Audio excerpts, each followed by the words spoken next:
Thank you for tuning into the Penn City Current pregame show on Bloodhound Sports. I'm Chuck Vandenberg, and the following is an interview with Fort Madison's head football coach, Derek Dougherty.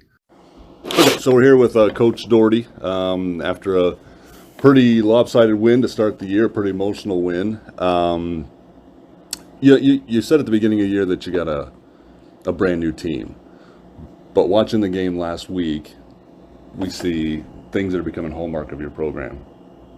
Strong defense, very flexible offense that takes what they're being given, and strong special teams play. We got another return for a touchdown from P.A.T last week. Xander did, literally kicking the ball out of the end zone. So just talk about, you're building a brand of football here, Derek. Talk about that and how happy you are with what you saw last week. Yeah. So when I was at Monmouth, we preached three sides of the football, and that's always been something that's big in my mind. And it's awesome when you can win on all three sides. So credit to Coach Crooks defensively, always putting together a good defensive game plan along with his coaches on the defensive side. I mean, Coach Smith is awesome to have up front. Talk about a guy that's going to get a defensive line going. That's that guy. Cartwright, his linebackers are disciplined, and he coaches the heck out of them. And then our secondary, really raw back there, but Coach Colin, he's coaching these dudes up. So, yeah, defense was solid, and we're still evolving as an offense. Coach Minke always has a good game plan. He adjusts really well, and I think that's the thing that I enjoy most about him. He's just really even-mannered and never too high, never too low, and that's what you need out of an offensive coordinator. So, yeah, it was a good first game. Is that and you say that with a little hesitation in your voice. So you obviously saw some things that you didn't like. You saw some things that you did like. Talk a little bit about what you didn't, what didn't set well with the offense. Yeah, we're learning. Like I said last week, we're a new team. There's a lot of youth as far as experience there. So this is the most inexperienced team that I've had in these 3 years as far as just Friday night experience. But they're competitors, and we enjoy that about them. But as coaches, obviously, we go back and we watch film, and we knew in game that there's a lot of things that weren't there yet, and yet's the key word. That's what we're showing up every day trying to fix. To be honest, we don't feel like our offense was clicking. We felt like we were close at times, but we never really got off the ground with our offense. So, defense, we talked to them about not backing off the gas pedal. Couple times, Lee hurt us on third and long and things like that. We got to get off the field. We can't take plays off, and our kids are learning. So, well, and it's a little more of that bend don't break. That was very prevalent on Friday. Yes. He had a couple big runs, but then you guys locked it in. Yep, and shut that down. Like I said, lessons learned, and third and long we can't bend that much, and I know Coach Crooks has been on them about that. Let's get you guys off the field. If you guys aren't playing very much, it's a good night. So, an emotional win last week, but a good win to start the season. And now you get this West Burlington team that kind of seems to be in a perennial reboot, but that they've got a new coach there in Joe Bowman, who cut his teeth under Todd Parsons up at Wapello. There's a story there that Joe played half a game with a broken leg. So I don't know if you've heard that or not, but obviously a tough guy who's trying to reset that program. Todd Parsons obviously had some success at Wapello. So what do you see in that team out of the gate? And they got shoved around a little bit by Mid Prairie, but they were missing a couple of kids. So what do you see in that team? Yeah, Coach Bowman, really cool resume. I read his story, and he was an assistant for a long time and got his chance and took it, and I respect that, obviously, and I've heard that he's a great dude, and that's through some other coaching friends. So excited to officially meet him on Friday, and I feel like they're doing some good things there. Obviously the Vandenberg kid is a great athlete. He's a fiery competitor. He's just a tough all-around guy. Donaldson's a tough physical running back. Don't know their names up front, but just watching them on film, they're big. Yeah, they are big. They're big up kids front. up there. Yeah. Yep. And then you come across names like Isaiah Fenton. I know him through wrestling, and he's a really tough wrestler. So usually tough wrestlers make really tough football players. they're solid. I don't know much about Mid Prairie, but I know that historically, I guess they're pretty good. So it's a hard gauge. I mean, and I'm sure they're feeling like they didn't get their stuff going either, and they'll make adjustments. I'm positive of that. Yeah, they didn't. Vandenberg, I think, had 11 yards passing and a rushing touchdown. So I would think that he's probably disappointed in that offensive output. But the Chaprez boy didn't play, and I think they're missing another white out there. But Donaldson reminds me a lot of Aquilius Lee, and you were able to neutralize that for the most part. I mean, you were able to keep any dangerous runs, out of the game. I think that speaks up to your defense a little bit. Is that speed? Is it discipline? Is it a bit of both? I mean, what's happening there where you're able to? I mean, obviously, Tanner Settles is very fast. Tate Johnson is very fast. You've got some quick kids that can track some stuff down. But mechanically, how well are those guys doing? Yeah, they're fundamentally sound. That's credit to the coaching staff, the defensive coaching staff, and they are fast. I mean, those guys are in the weight room. They're in our agility sessions, our speed school. They're doing it all. So their hard work's paying off. We face another dangerous back. It's something that we put high priority on. Is this guy's going to get yards, right? We just got to minimize the big plays, and that's kind of our bend don't break philosophy. I still have nightmares of that Martinez kid a couple years ago. I think he ended up with like 90 some rushing yards, and 80 of them were off of one play for 6. That kind of put a dagger in us, and that's something that, like I said, we keep on high priority. So he's a dangerous back. We know that. We had to do our job. Yeah. And I didn't want to leave out Jacob McGowan. I think he tracked down Lee a couple times too there. So just really quick feet on your defense. Let's talk about your line. I spoke with a couple of kids after the game Friday. They're a very confident group. It seems to be dialed in mechanically. Coach Weichert and the staff has done a good job getting those people to, as you like to say, buy in. And like I said, that Westman team got pushed around a little bit by a bigger school there. So how's your line working? Were you surprised at what you were able to do? I mean, you said a little bit that your offense wasn't clicking, but there were still holes there, and Landis was able to make hay there a little bit. So how are the lines on both sides doing? Yeah, Coach Weichert he's a blessing. That guy is an awesome coach, and he's taken guys who are receivers and running backs by nature and turning them into really good linemen. I mean, we were pleased with our front five for sure, and like I said, that's a wide receiver, originally playing center. That's a running back playing guard, and another receiver playing the other guard. We've got a dude in Mateo, and when Mateo wants to be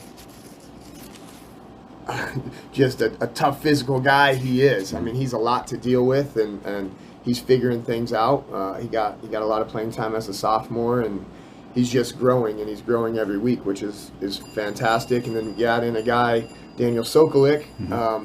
Man, that kid is just tough, and you can see that he emptied the gas tank on the field Friday night, because afterwards he was dog tired. and that's all we ask from those guys, is just go out there and give your best, and they did that. Yeah, and I have his name written down here in our last section here a little bit. Talk about the district. I mean, this District 3 in Class 4A, there were some weird scores. And maybe that's just from an outsider looking in, but, I mean, Burlington had a big win over Washington. I won by 21. Fairfield, who was rebuilt last year, knocked off Mount Pleasant. Iowa City Liberty got beat, but that's a tough conference there. Iowa City High shut them down, and North Scots seems to be living up to the reputation there. What are you thinking of this district right now, since it's the first year you've been in with these groups? Some of these teams, anyway. Yeah, obviously there's an interest in how Friday night goes for those guys. We're trying really hard not to look ahead. West Burlington is priority number 1 right now, but just kind of gathering a little bit of intel, I guess, for the future. And we knew that Fairfield was going to be tough. I mean, these guys have been working. They were young last year, and we felt like their skill guys were solid. So that's obviously a week away. But yeah, North Scott, they're the real deal. I mean, we know that.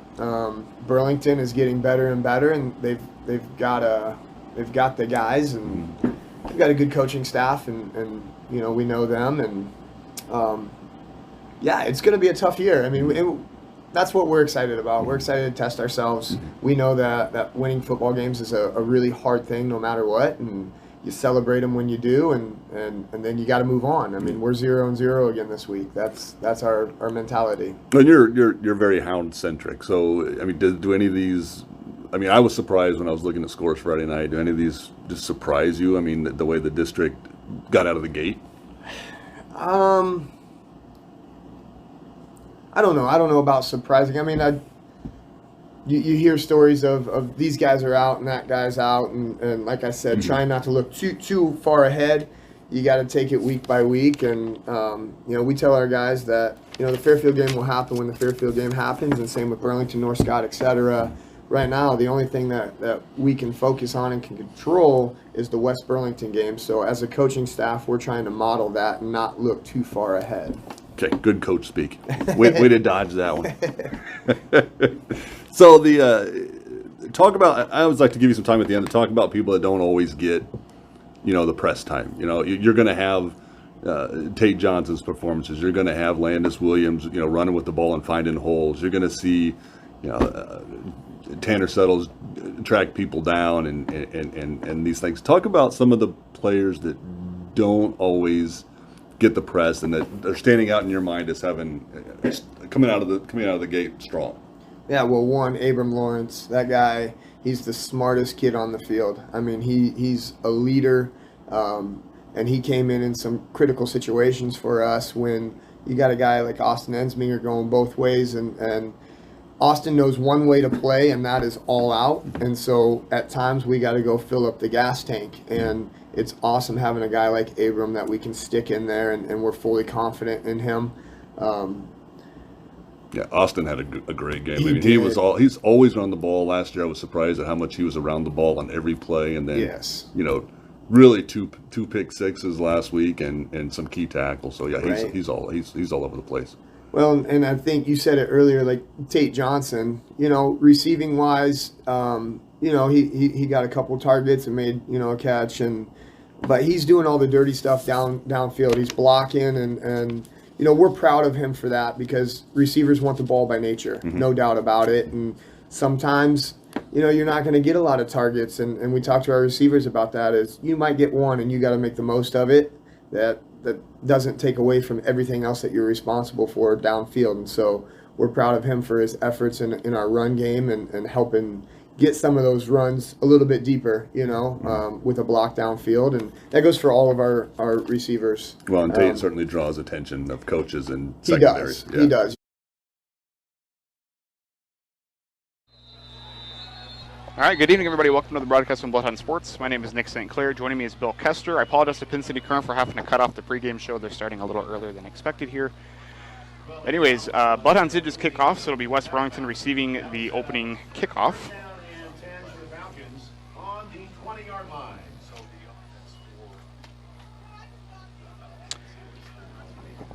Due to not very ideal conditions, we do not have an extra camera tonight to do the scoreboard, but we will be updating as best as we can on the control panel here.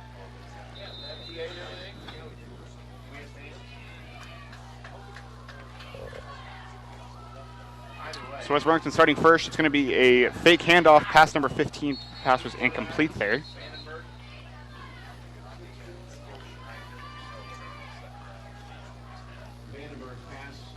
Hayden Vandenberg is the quarterback, number 16.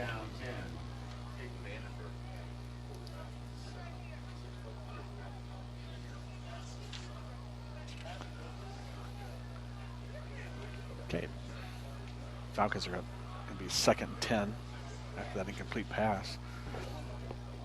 Let's try to maneuver ourselves within. There's a lot of people up here in the control booths tonight. So next play is going to be a quarterback keeper. He's going to get nowhere. Tackled by a lot of Bloodhounds there.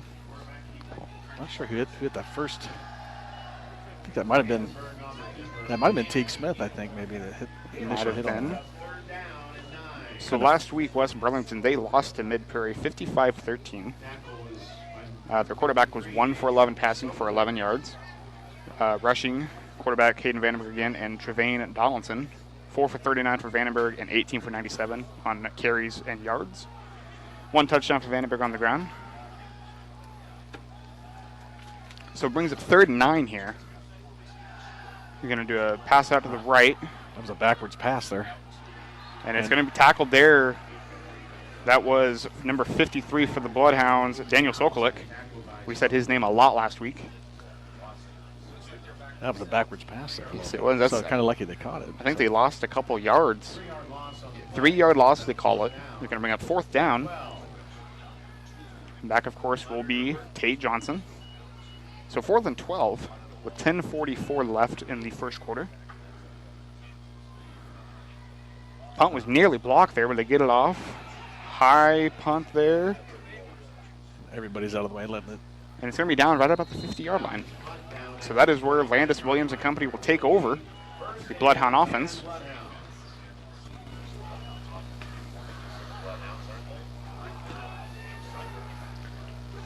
Looks like we're going to have Jacob McGowan in the background with Landis. Same as last week. With Tate Johnson at the bottom of your screen. Yeah, along with Kane Williams and Gavin Wiseman. On the other side, you got Xander Wellman on the whiteout on that other side. So, Bloodhounds are going to start here right at midfield. Let's see what they can do. Landis takes a snap, throws quickly to his brother Kane. Kane gets the catch, and he runs up. He picks up about 6 yards or so there. Nice block on the outside there by one of his teammates to cut him loose a little bit. So call it 7 yards, 2nd and 3. And again, apologize, no scoreboard camera tonight, so we will update you with time as much as possible. There's 10:04 left here in the first.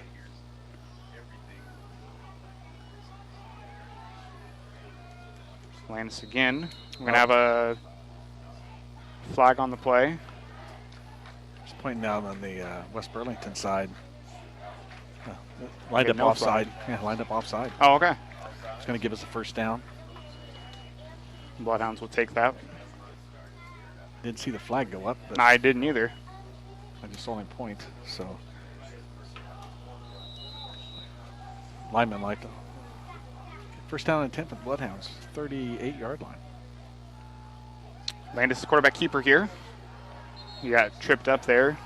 Picked up about 2 or 3 yards. Hayden Or Vandenberg 1 come in yard. and blew that up a little bit in the backfield.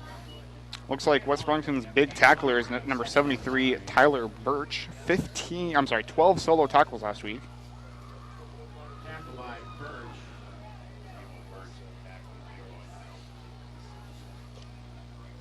So 2nd and 9 for Fort Madison.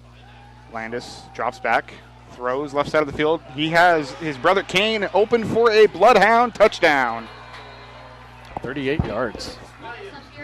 That was a nice pass. Took his time, had great protection from the line, and threw it right on target to Kane. Beautiful play there. Landis to Kane, Williams to Williams.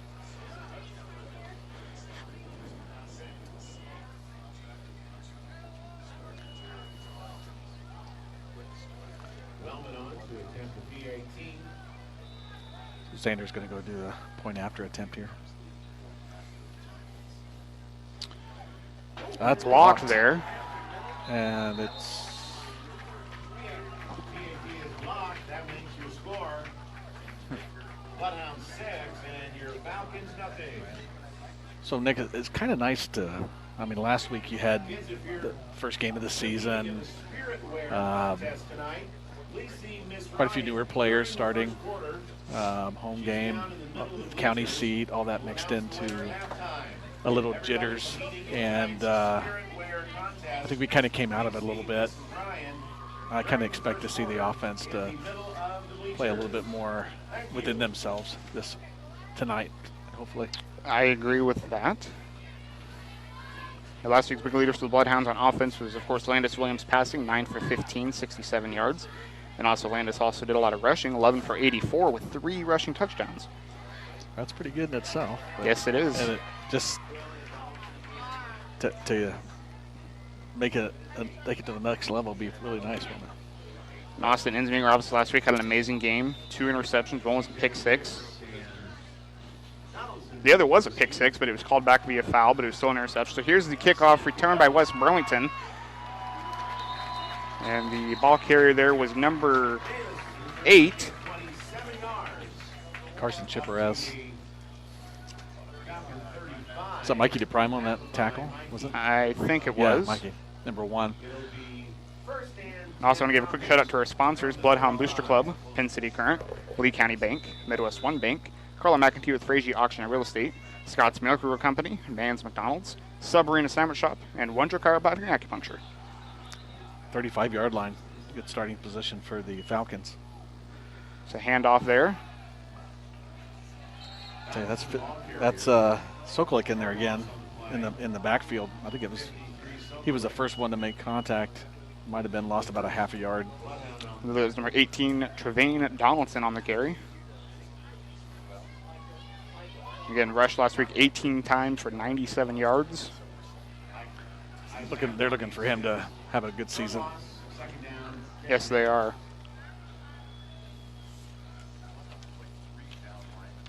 Oh boy, it's a handoff again. Same thing, same running back, and this time it was Ike Thatcher. It met him in the backfield for looks like about a 4-yard loss. I mean, there was nobody touching him, and Ike was just there waiting for him. So that brings up 3rd and 14 with 8:13 to go in the first quarter.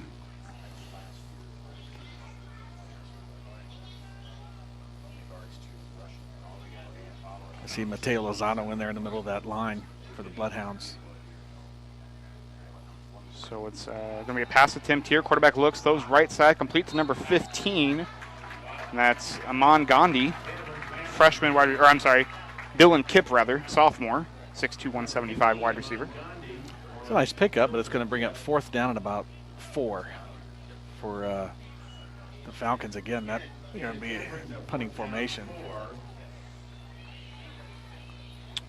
Again, Tate's back there deep. That's bobbled, and there's going to be a flag for roughing the punter. Yeah, they're going to throw that. He didn't make contact.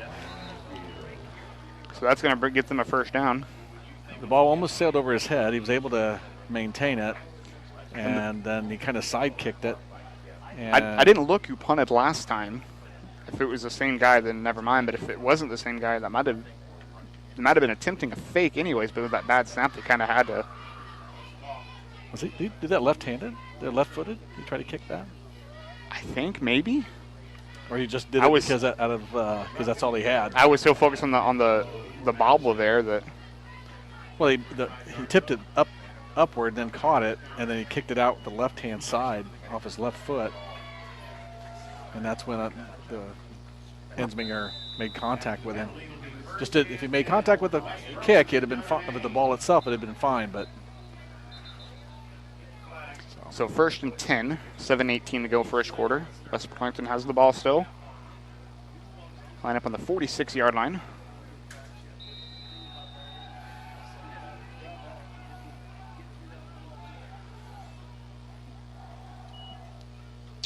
It's going to be a quarterback keeper. Austin Ensminger was in there on the tackle, as well as Mateo Lozano.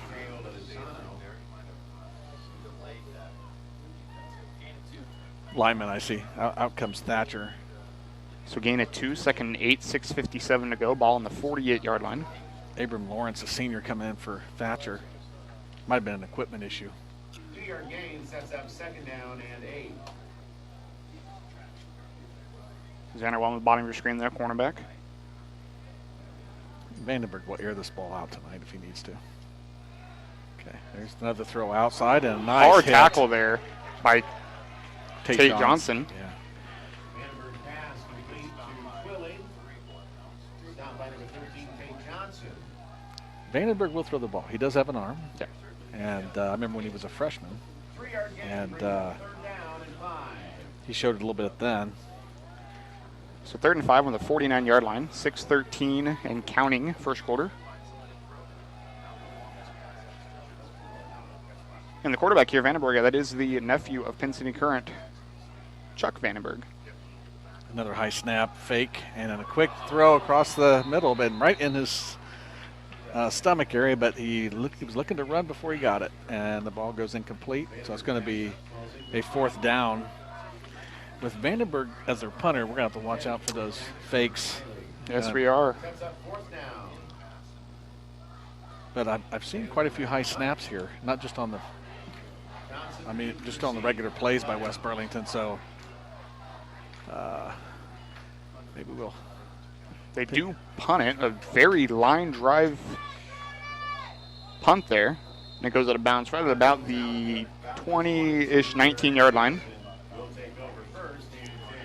So Fort Madison takes over possession with 5:50 to go in the first quarter. Try to get the scoreboard in there.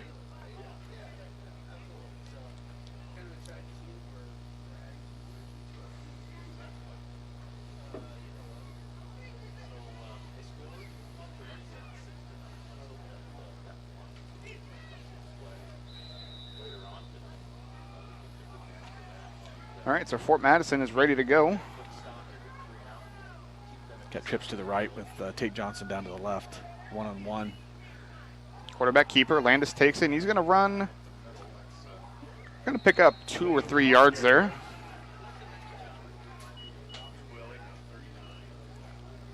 So he's got the left stiff arm out there. Mm-hmm. Here's Westerbeck, the first Falcon on the scene. Gain of 5 brings up 2nd down. So all the way 5 yards, 2nd and 5 here on the 27.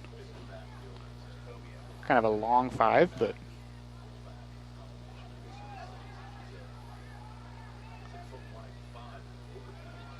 again, trips to the right, 1 at the bottom. Oh. Well, it's good that he didn't lead Tate Johnson on that throw, because it's like their safety. Is it their safety or a linebacker? I think it was a linebacker maybe that was right in that area. So 3rd and 5 here, 27-yard line. 5:11 first quarter.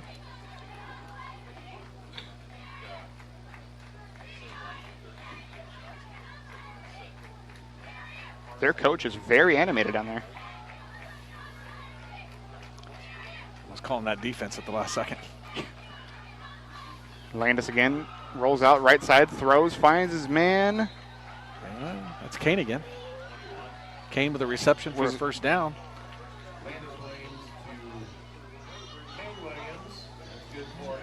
So good play there. Brings up 1st and 10 from the 34. Nice roll out there, bought him some time. Had 2 receivers, one going long, and then that cut off by Kane. So gave him a good opportunity to get in the ball. So 1st and 10 for the Bloodhounds. They say about the 34. Yep, that's what we have on the scoreboard here, and that looks about right on the field. So quarterback keeper again here. Landis going to rush up for about 2 yards there, maybe 3. That looked like that was really going to be a nice play there for some positive yardage, and then Hayden Vandenberg come up and kind of blew that up a little bit, and then the rest of his teammates come in and finish that off. So good aggressiveness by Vandenberg there. So 2nd and 7 from the 37. 4:21 first quarter. 2nd down, 7 after a gain of 3.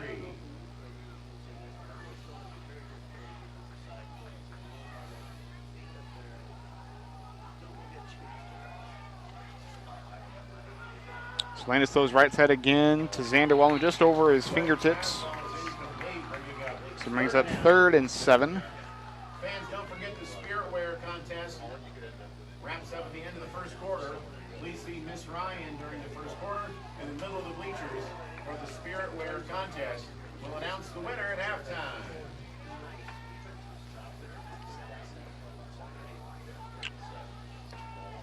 See Gavin Wiseman on the left side of the line there for the Bloodhounds. So Landis going to roll right side. He's going to throw deep.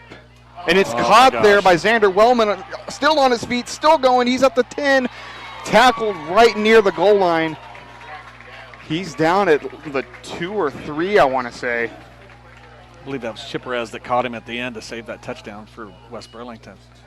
But, boy, that was a busy with that ball. He threw that right into a lot of coverage, and Wellman came up with it. Nice play. Nice pass. So that's going to be around a 50, 55-ish yards there.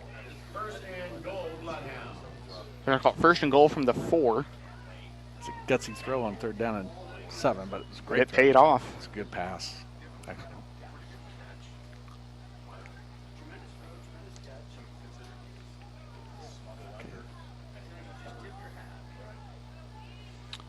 Gonna be a handoff there.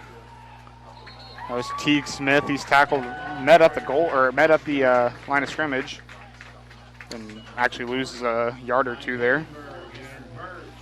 Yeah, Tyler Birch is in there, and he's 6'1", 290. So and yeah, he's their big tackler at 12 last week. They got a couple of guys in there. So 3:15 first quarter. Second and goal, 5 yards to go. They got Birch, and they got another one's 295 that's there on the line. So they lost a yard on that. Yep. So Landis is going to keep the ball. He's going to run right in for a Bloodhound touchdown.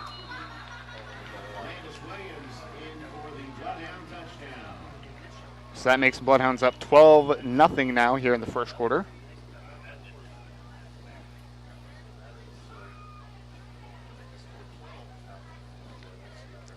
Xander Wellman will get ready for P.A.T.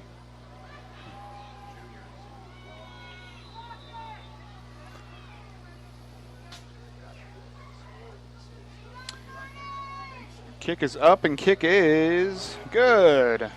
Bloodhounds go up. Extend the lead 13-0 now here, 2:52 first quarter. Burlington, Notre Dame, 0.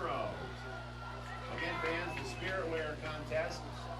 Just 2 minutes and 52 seconds left during the first quarter. Come see Miss Ryan in the middle of the bleachers. The Bloodhound offense is working well here. Involved in the Spirit Wear contest. We'll announce the winner at halftime. So pregame, we had some light sprinkles, showers, almost a little bit, some wind, and game started. Now we have no wind and no precipitation. That's good. Yeah, that's about right for Iowa in September here. Week 1, we get 90 degrees and sunny. A week later. What's that? People are wearing sweatshirts.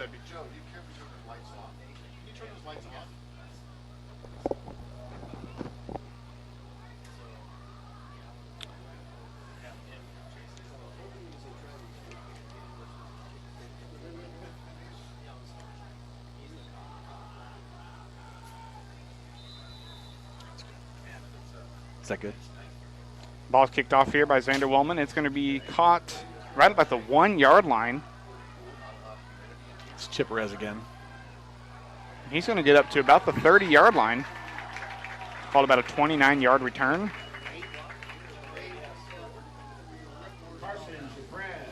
That's Mikey DePrimo on that tackle again. Or Chipperez was not here last week. I guess a big crucial part of their team was missing. So I'm sure they're very happy to have him this week. Yes, name's been called a lot already. Mm-hmm.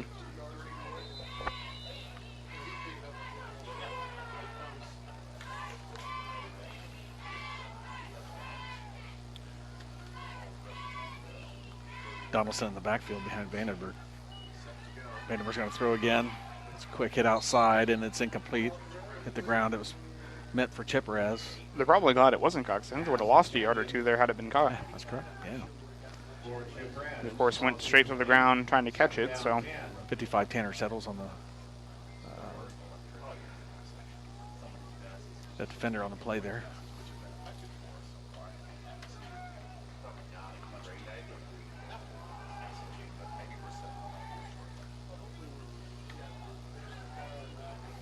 So 2nd and 10 here on the 31-yard line. 2:40 to go first quarter. Okay, flip back to Donaldson in the backfield, trying to give him some space to get started, and nothing but a loss there as the Bloodhounds.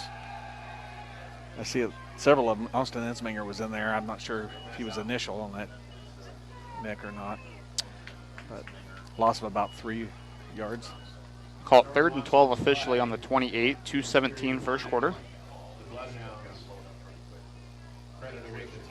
Third down and 12. The Bloodhounds are trying to take that running game away. Mm-hmm.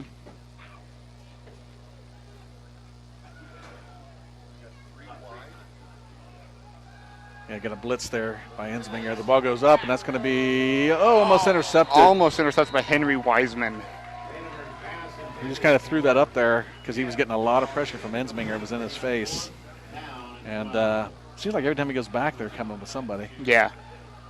And make him get rid of that ball, because if you step back there, he's going to tear you apart. I think it's pretty accurate.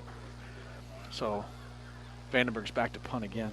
4th and 12. I don't imagine any fakery here. 1:54 first quarter.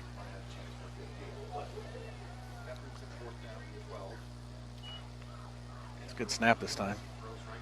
And a kick down. It's going to let it roll inside the 40. Right at the 35. That's where the Bloodhounds will take over at 1:45 to go in the first quarter. 13-0 lead for the Bloodhounds.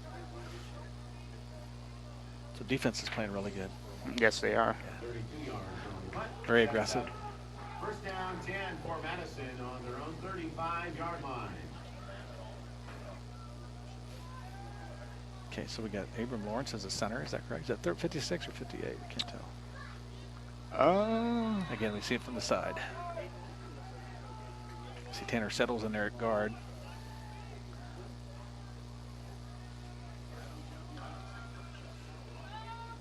Ball snapped, handed off there. No, quarterback keeper rather. Landis Williams hasn't. Bottom of the field, or bottom of the screen rather. Gonna fake me out a little bit on that camera.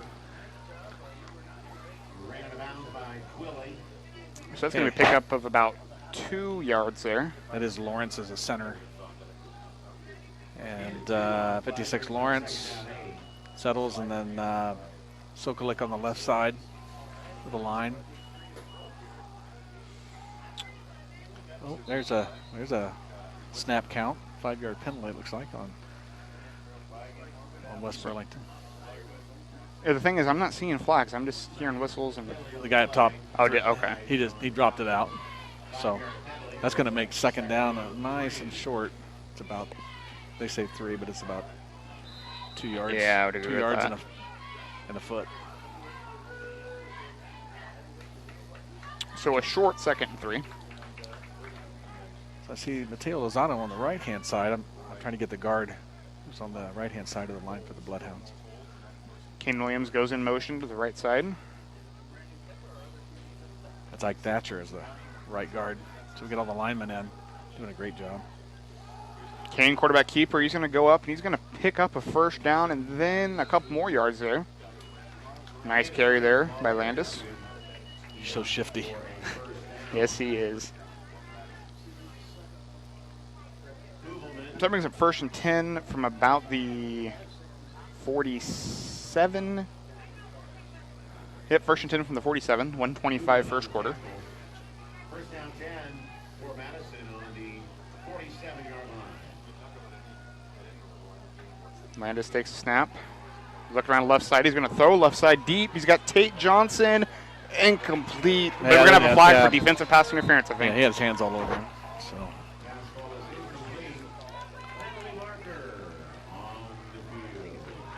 Great throw. Tate was 1-on-1 down here. Yeah, he was. The cornerback was a little handsy there, so. Looks like Kenyon Baker or something, the cornerback. So. Getting some boo birds here, but I think that was a very good call. Yeah, I don't know. I mean, that looked pretty obvious to me. Yeah, even from up here. So that's a 15-yard penalty instead of the. I wish in this case it was spot of the foul. NFL. Only on us, though, you know. Yes. Oh yeah. Okay. West Bryant would be 15 yards. One-sided. We can be one-sided.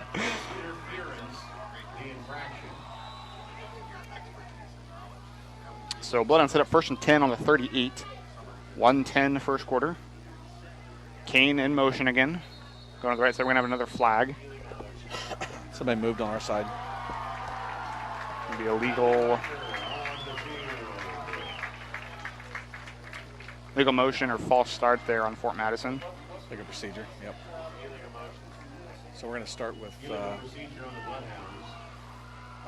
1st and 15 on the 43.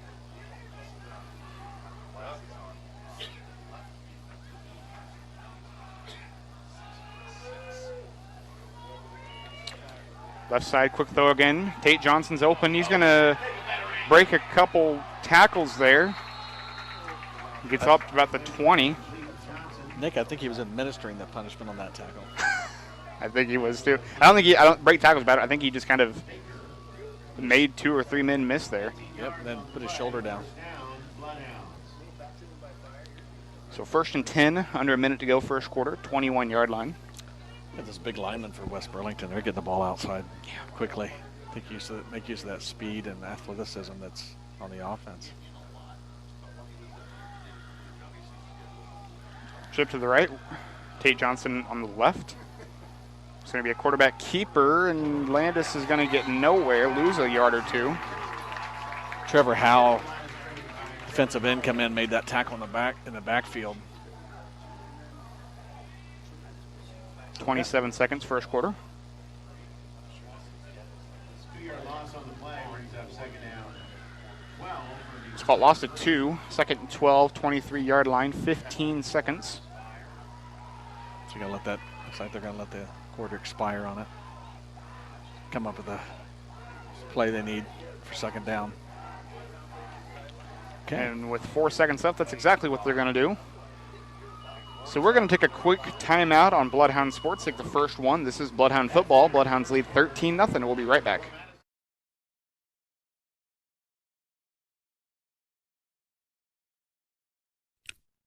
Become a member of the Bloodhound Booster Club today. There are a variety of support levels you can choose. Based on the amount of your donation, you can become anywhere from a sports fan to a top dog. Send money or checks payable to Bloodhound Booster Club, Post Office Box 11, Fort Madison, Iowa, 52627. It's black, white, and red all over. It's the Pin City Current. The Pin City Current is your hyperlocal, super fresh, 24/7 source for news and information that can be found conveniently on your computer, smartphone, or tablet.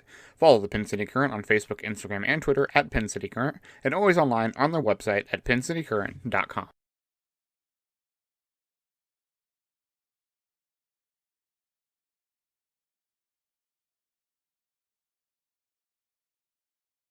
Lee County Bank is proud to support the Fort Madison Bloodhounds. Bank when and where it's convenient for you.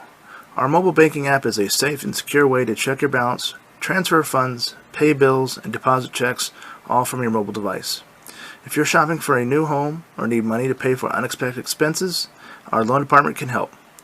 Visit our website at www.leecountybank.com or give us a call at 319-372-2243 for more details. Equal Housing Lender, member FDIC.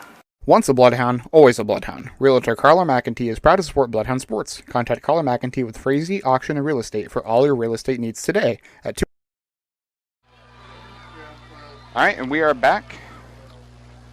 Start of the second quarter. Bloodhounds are going to be 2nd and 12 on the 23-yard line of the West Burlington Falcons.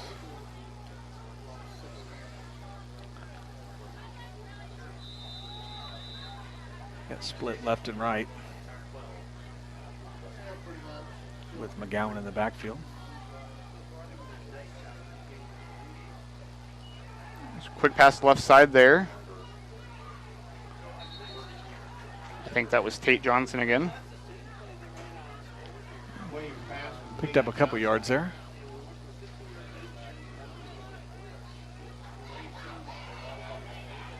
So that'll bring up 3rd and 9 from the 20. Some positive yardage here.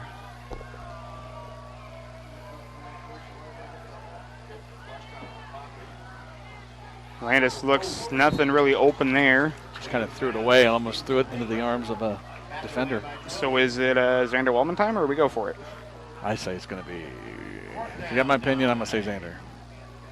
Xander's going to run over. Yep. Yep, looks like they're going to try that.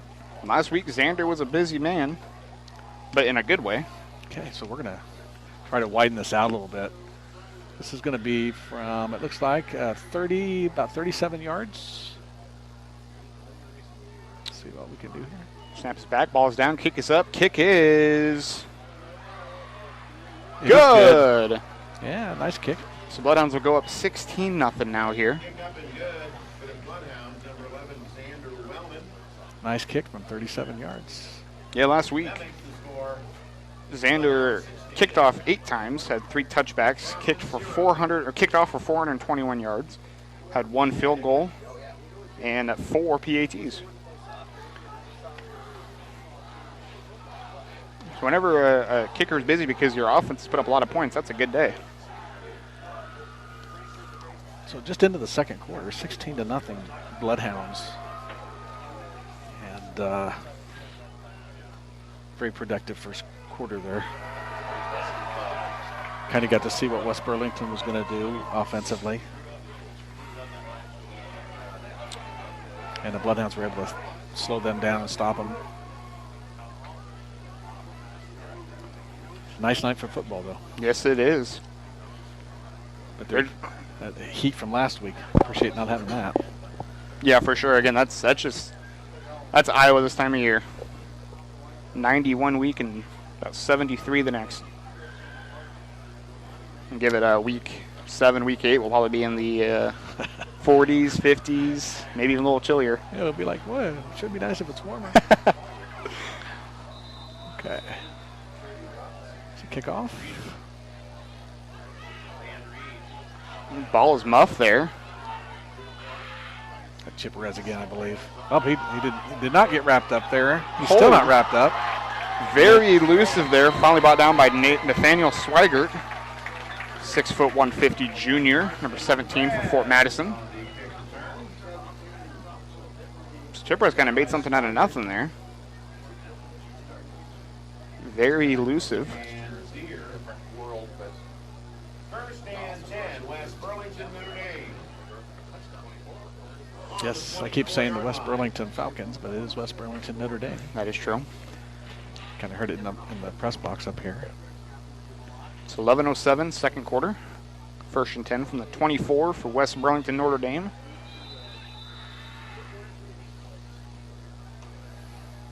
So you got 2 on the left, 2 on the right for receivers, 1 man in the backfield. It's going to be a handoff. Donaldson. He's going to go forward for about 4 yards there. Several Bloodhounds there. 55 Settles was in on that.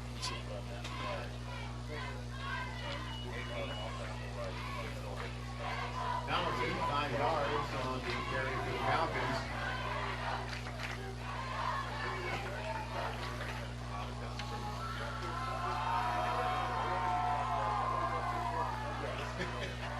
Second down 5, West Burlington, Notre Dame. All right, so 2nd and 5. High snap's going to be a quarterback keeper, and he's just going to rush forward. Vandenberg for about 9 yards there. And maybe 10, actually. On the carry for the Falcons. That's good for a Falcon. I think Tate Johnson was in on the tackle, maybe. Yeah, I think he wrapped up around the ankles, thank goodness, because he had some open space. 39-yard line. So 39-yard line, 10-14, second quarter.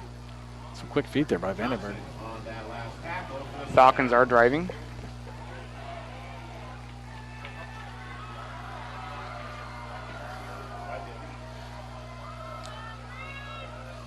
Two on the left, 2 on the right again for receivers. 1 man in the backfield. It's going to be a pass right side, completed. Tackled by Tate Johnson again. And that was Dylan Kipp again, stop by Johnson. number 15 sophomore wide receiver for the Falcons.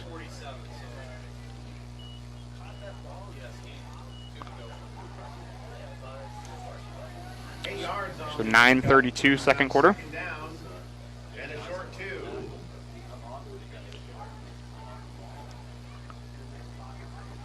So 2nd and 2, 47-yard line. Trips to the left, 1 to the right now, 1 man in the backfield for the Falcon offense. And the quarterback keeper. And he's going to get the first down wrapped up, I believe, by Tanner Settles, number 55. Ensminger is in there as well. So multiple first downs now for the Falcons. Have them going in right direction for one of their first times tonight.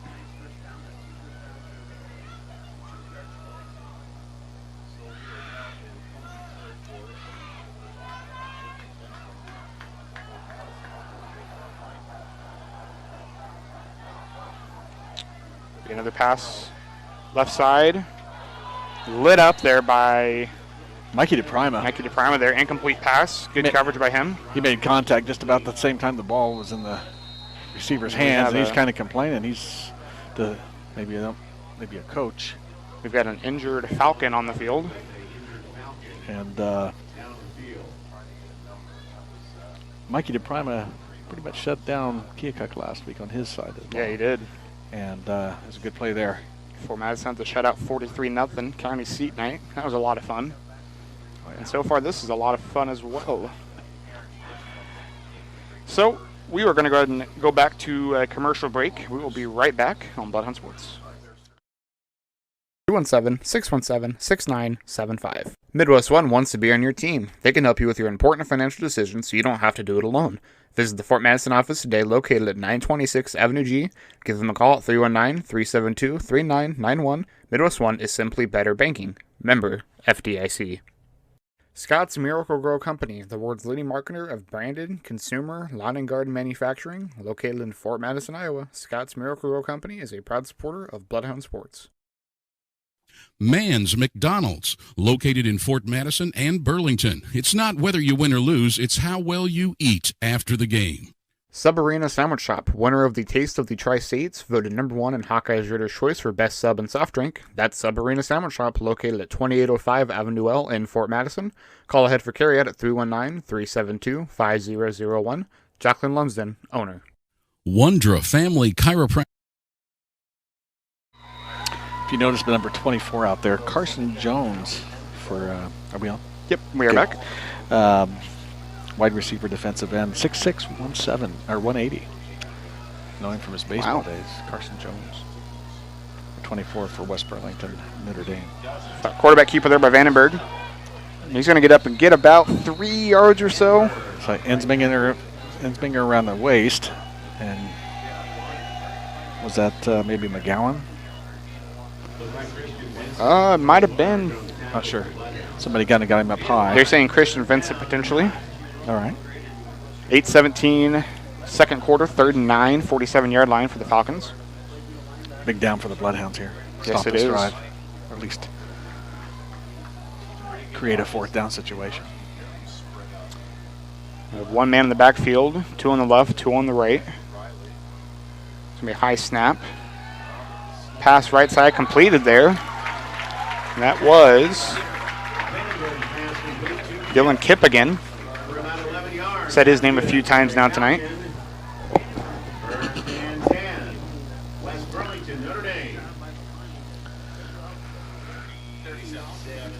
Ball's on the 37, where it's 1st and 10. So call it 1st and 10 on the 37-yard line, 7:45 second quarter. Timing was off on that because of the high snap. Yeah. But he threw the ball, and Kipp was able to turn around and catch it, even though it was like not right on target. So it's a nice play. Yes, it was. The Falcons now, quarterback keeper again by Vandenberg. He's going to fumble. Ball's out. And Fort Madison saying they have it. Derek Doherty very excited down there.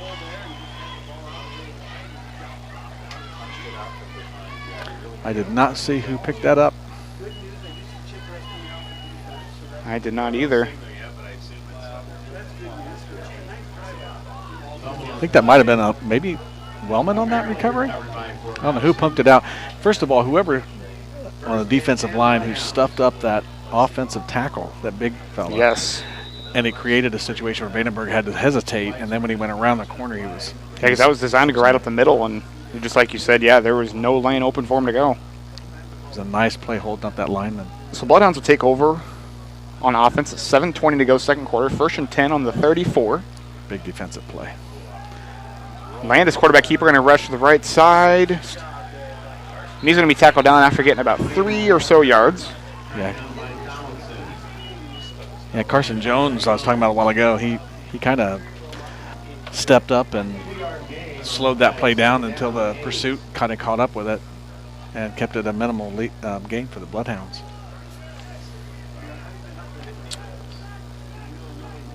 So we'll call it 2 yards, 2nd and 8. 6:50 second quarter.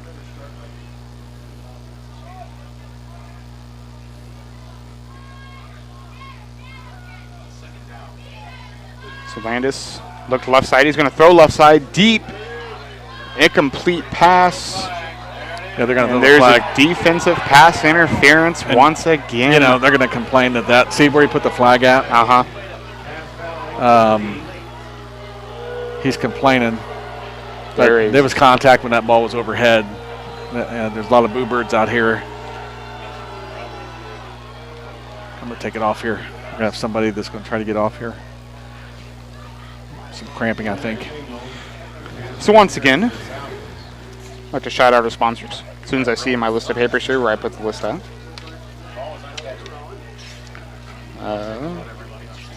Here it is.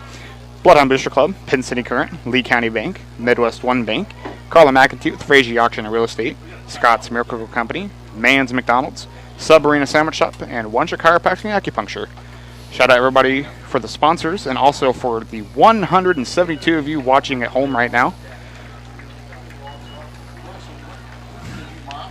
Whether you're in Fort Madison or maybe somewhere around the United States. Yeah, down near Houston somewhere in Texas, we got some people watching. So we appreciate everybody who tunes into these live streams. Of course, we thank our sponsors all the time, but of course, if nobody was watching, there would be no reason to do it. So huge shout out to everybody who supports the live streams. So Bloodhound's ready to go here, 1st and 10 after the 15-yard pass interference penalty. Okay, so who's he working on there? It's 23. It's going to be Miles Deerian as a receiver on the left side there, on the far side. Landis has the play call.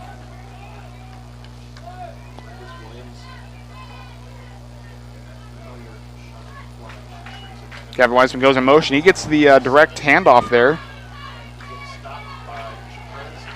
And we'll see if they said he went back or if they're going to say forward motion, gets about a yard. Yeah, they're gonna put it back. I thought he got. Oh, they are, aren't they? Huh. What, as a holding penalty on the Bloodhounds. Oh. Kind of saw that as it was happening.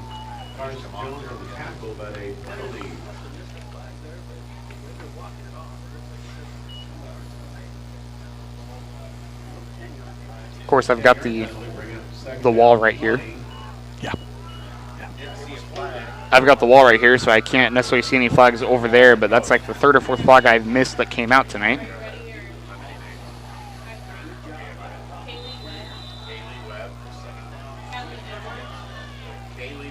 So now Bloodhound 2nd and 20 from the 41. 6:24 second quarter. Going to be a pass play. Looking deep right side. He's got Gavin Wiseman intercept. No, oh, incomplete pass. Bloodhounds catch a huge break there. Yeah, Jackson Riley had that in his hands, and our receiver reached back and stripped that ball out. Good job there by Wiseman to make that be incomplete. So 3rd and 20 from the 41-yard line. A little bit more air underneath that might have been okay. I think Wiseman had a little bit of maybe a step on him. Not able to see any replays at all or delays to be able to look back at these like we have in the past. So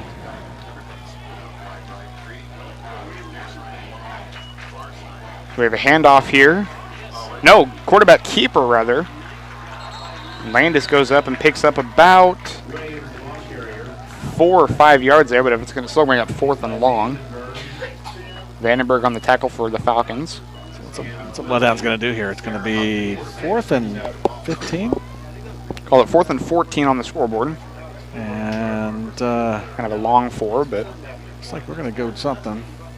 Wouldn't be surprised to see a timeout here before we're done with this, or maybe not. Trips to the right. Yep, we're going to a timeout from West Burlington, Notre Dame. So with that, we will take one as well. Bloodhounds lead 16-0. This is Bloodhound football on Bloodhound Sports. Chiropractic and acupuncture. Doctors Tim and Lori Wondra provide chiropractic, acupuncture, therapies, kinesiotaping, and even school physicals. They're located in downtown Fort Madison at 724 Avenue G.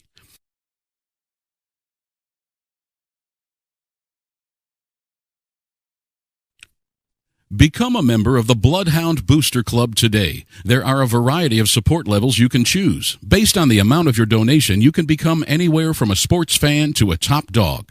Send money or checks payable to Bloodhound Booster Club, Post Office Box 11, Fort Madison, Iowa 52627. It's black, white, and red all over. It's the Pin City Current. The Pin City Current is your hyperlocal, super fresh, 24/7 source for news and information that can be found conveniently on your computer, smartphone, or tablet. Follow the Pin City Current on Facebook, Instagram, and Twitter. All right, we're going to go back. All right, we are back following the Falcon timeout. Bloodhounds 4th and 14, 5:43 second quarter. And we're going to go for it here on 4th and long. Landis looking around. Landis is going to get sacked there. So it'll be a turnover on downs. Falcons will start with the ball at about the 44-yard line. Must have been some good defensive play for that by that backfield. Nobody appears to be open that Landis could see. That was a pretty good mix of a blitz and a. So now they're saying that was 3rd down. Now it's 4th. Okay. They had it 4th down on here. Okay, so now we're on. Apparently that was a 3rd down play, even though it's showing 4th everywhere here. Okay, so now it's going to be a punt. That was Xander Wellman on the punt there, fielded by Chipperez. He goes down right about the 29, 30-ish yard line. Ike Thatcher on that tackle there. Nice play. So I apologize. Scoreboard said 4th down. I thought it was 4th down. So I think everything was showing 4th down. Yeah. I was kind of wondering why we were going 4th and 14.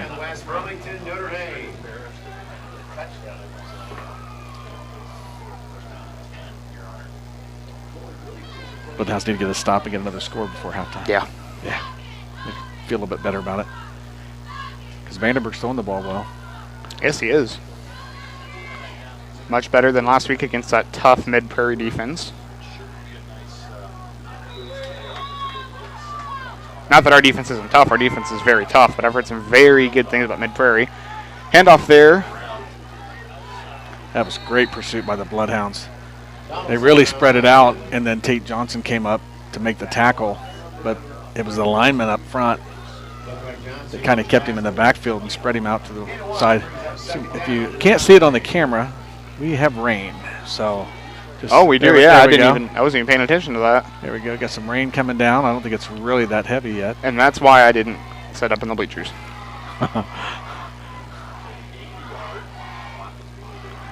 So. And just like that, it's really let up. Yep. And then look down, and didn't the a lot of the people down there didn't seem to mind it at all, so it must not have been very heavy. Just kind of looks like it. So, clock is running. They're going to let that run down and then call a timeout, I bet, here. So there's no play clock here, but I know they have it up here with a stopwatch or something, they said. That's going to be a timeout. West Burlington, Notre Dame at 3:43 second quarter.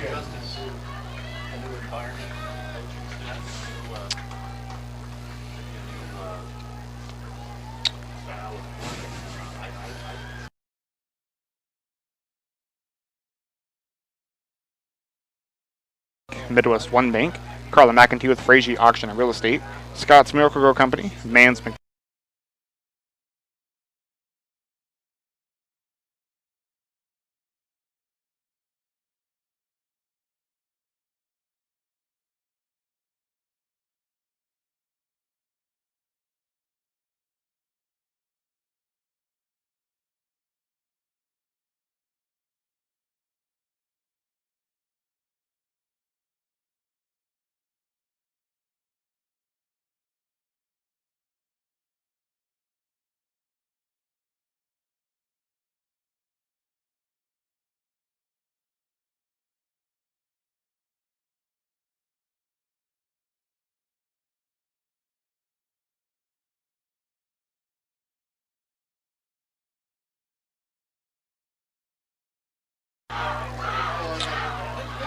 So the Falcons are lined up on offense, Bloodhounds lined up on defense. Three on trips to the left, one on the right. It's going to be a pitch out to the left side of the running back. That's just a nice job of spreading that ball out.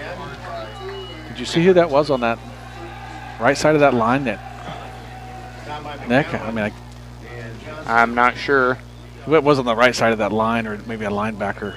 Spread that, jacked up his blocker, and spread that running back out till pursuit showed up. Nice.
That first touchdown came pretty quick.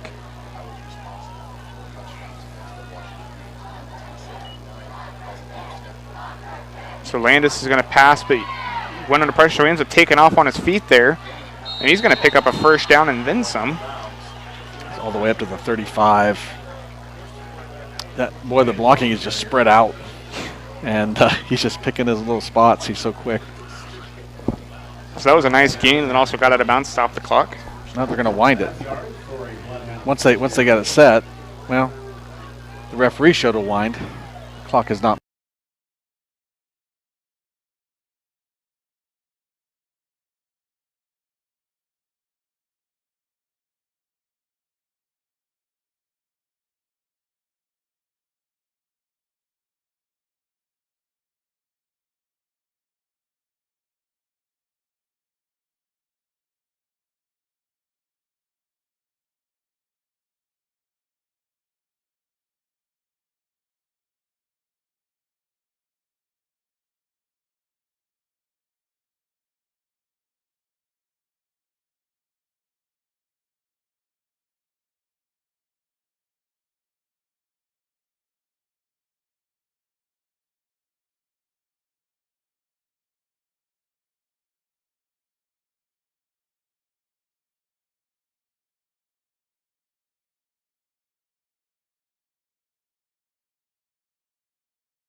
Okay. Sorry for the sound cutting out there. We should be good to go again.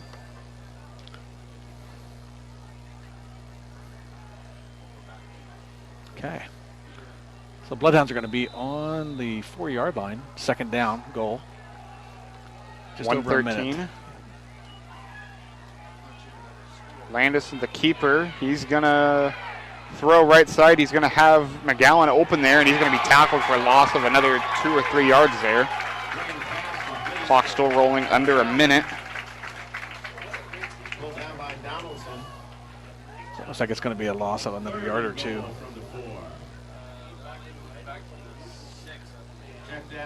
So Landis was trying to get out left there, and pursuit for the defense was not going to allow it. So 3rd and 6, 40 seconds to go in the first half. Quick pass. Oh my God, intercepted. Yep, that's not good. That's Donaldson. He's got Landis to beat. Oh, but here comes McGowan. Landis is going to bring him down. Great. That was a Great pursuit by the Landis Williams. huge play for the Falcons. So 23 seconds left. Falcons going to take over it right around the 45-yard line. Trying to hit that slant right over the middle, and Donaldson was just waiting on it. That was huge for West Burlington, Notre Dame. However, they only have 1 timeout left. One timeout in about, what, say 23 seconds? And got some rain coming down again. Looks like a little heavier than it was before, maybe.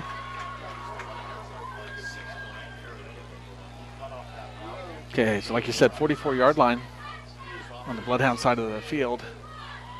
So, let's see what Vandenberg does. He's going to do something with this. He's looking right and left side, going to chuck deep left. He's got Chipperez wide open, but incomplete pass just over him. I'm sure that wet football is not helping anything. No, I think he made a move on DePrima. So 18 seconds in the first half to go. Oh, we're going to have a flag on the ground. Might be a hold here.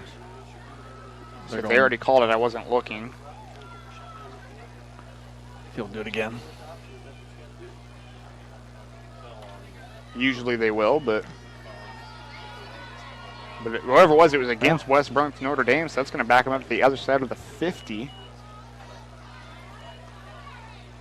going to put them down about the 43-yard line. Yep. Like he just did it again. It's a holding penalty on him. So 1st and 23.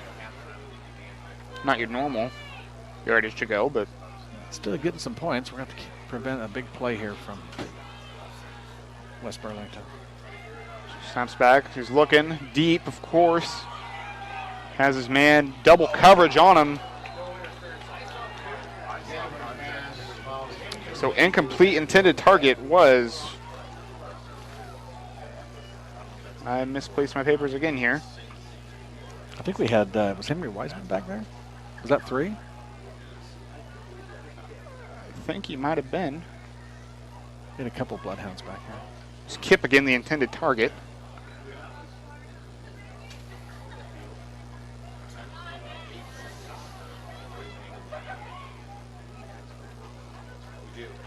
Yeah, some light rain here with 10 seconds to go. And 2nd and 23. From the the Falcons on the 43-yard line. So of course you're going to look for I assume a quick play and then call that timeout. It's going to be a handoff. So they've kind of just... So McGowan was in there on the stop. I think Teague was in there. And that brings us to halftime. Bloodhounds 16, Falcons 0. So what we're going to do here, we're going to go to our commercial break. I think I'm going to go ahead and resume the Penn City Current pregame show that I had to cut off there to start the game. So we'll finish that up, and then it will be our regular advertisements. So we'll be back in about 15 minutes on Bloodhound Sports. Bloodhounds lead at halftime at 16-0.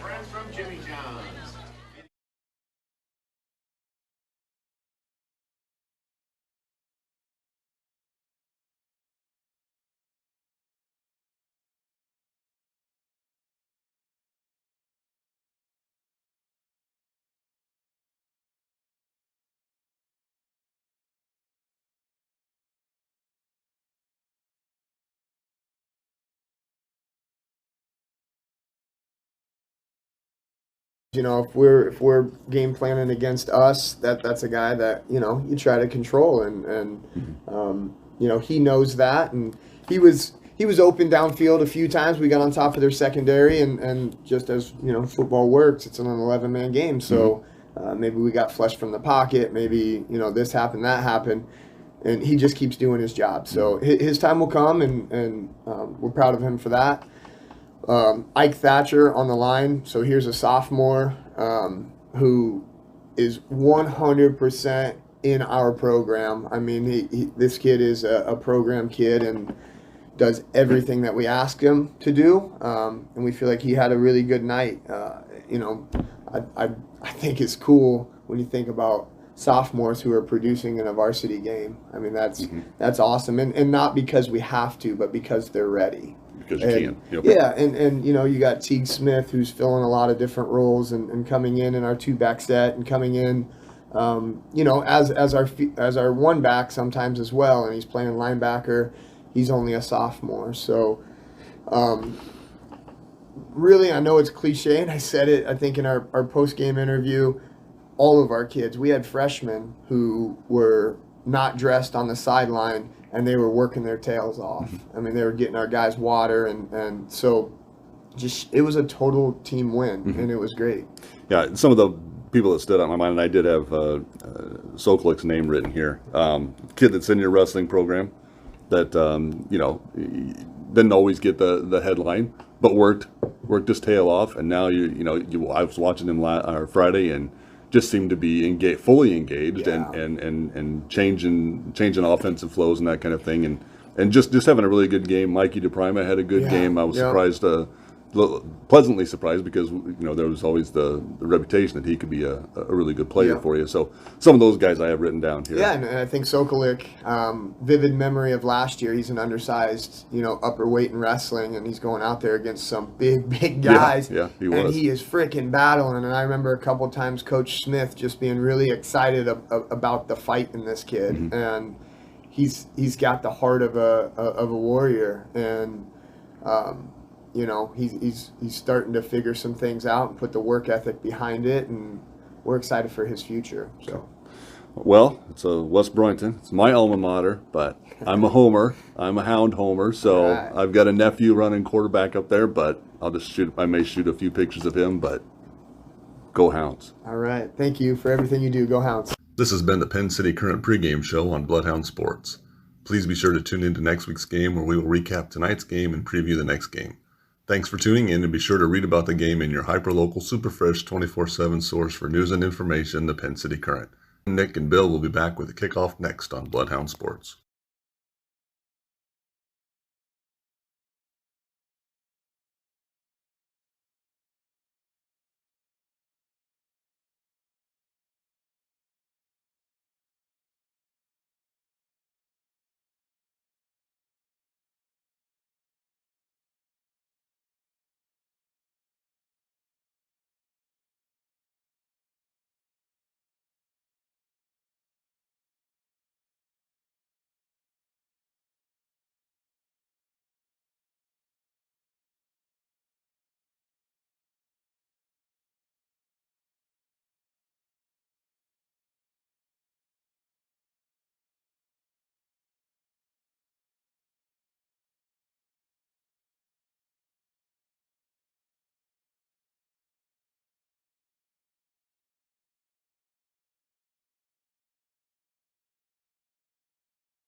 Checks payable to Bloodhound Booster Club, Post Office Box 11, Fort Madison, Iowa 52627.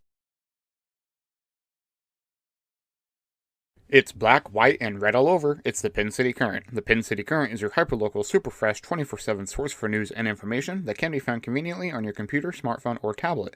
Follow the Pin City Current on Facebook, Instagram, and Twitter at Pin City Current, and always online on their website at pincitycurrent.com.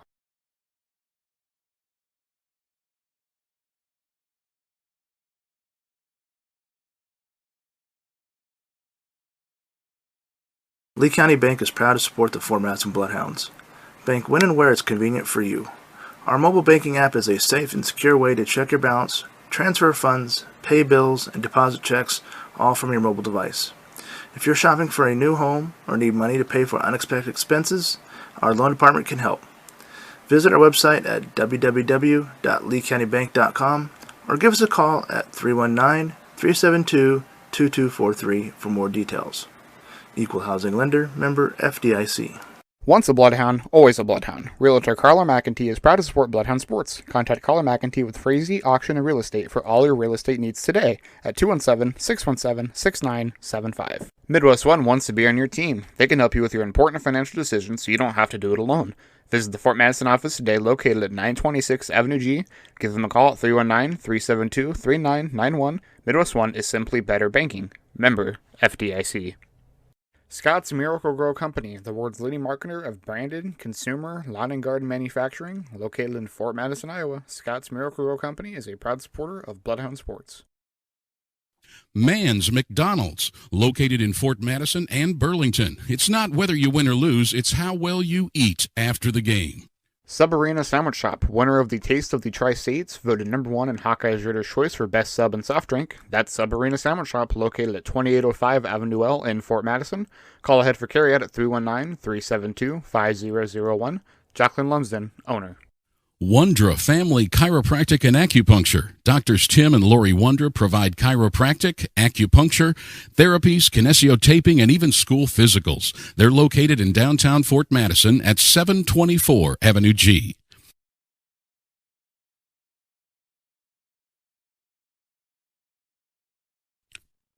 Become a member of the Bloodhound Booster Club today. There are a variety of support levels you can choose. Based on the amount of your donation, you can become anywhere from a sports fan to a top dog. Send money or checks payable to Bloodhound Booster Club, Post Office Box 11, Fort Madison, Iowa 52627. It's black, white, and red all over. It's the Pin City Current. The Pin City Current is your hyperlocal, super fresh, 24/7 source for news and information that can be found conveniently on your computer, smartphone, or tablet. Follow the Pin City Current on Facebook, Instagram, and Twitter at Pin City Current, and always online on their website at pincitycurrent.com.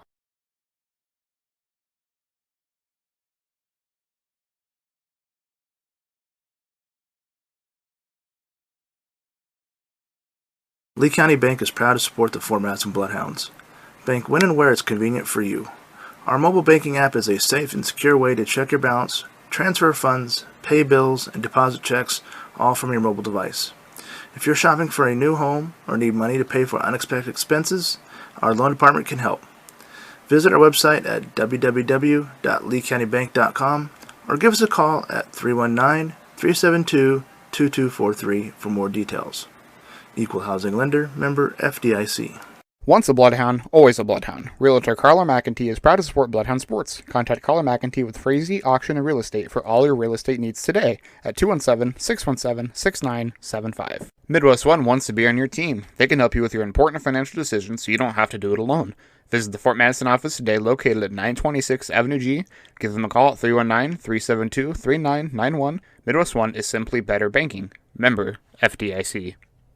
Scott's Miracle-Gro Company, the world's leading marketer of branded, consumer, lawn and garden manufacturing, located in Fort Madison, Iowa. Scott's Miracle-Gro Company is a proud supporter of Bloodhound Sports.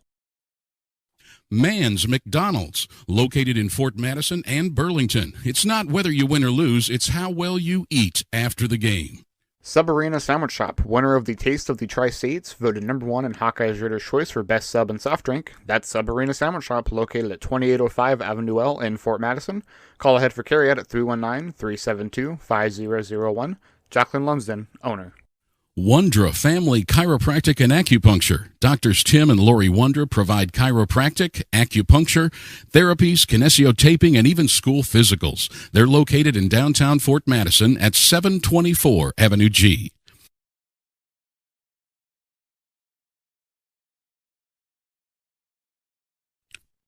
Become a member of the Bloodhound Booster Club today. There are a variety of support levels you can choose. Based on the amount of your donation, you can become anywhere from a sports fan to a top dog. Send money or checks payable to Bloodhound Booster Club, Post Office Box 11, Fort Madison, Iowa 52627.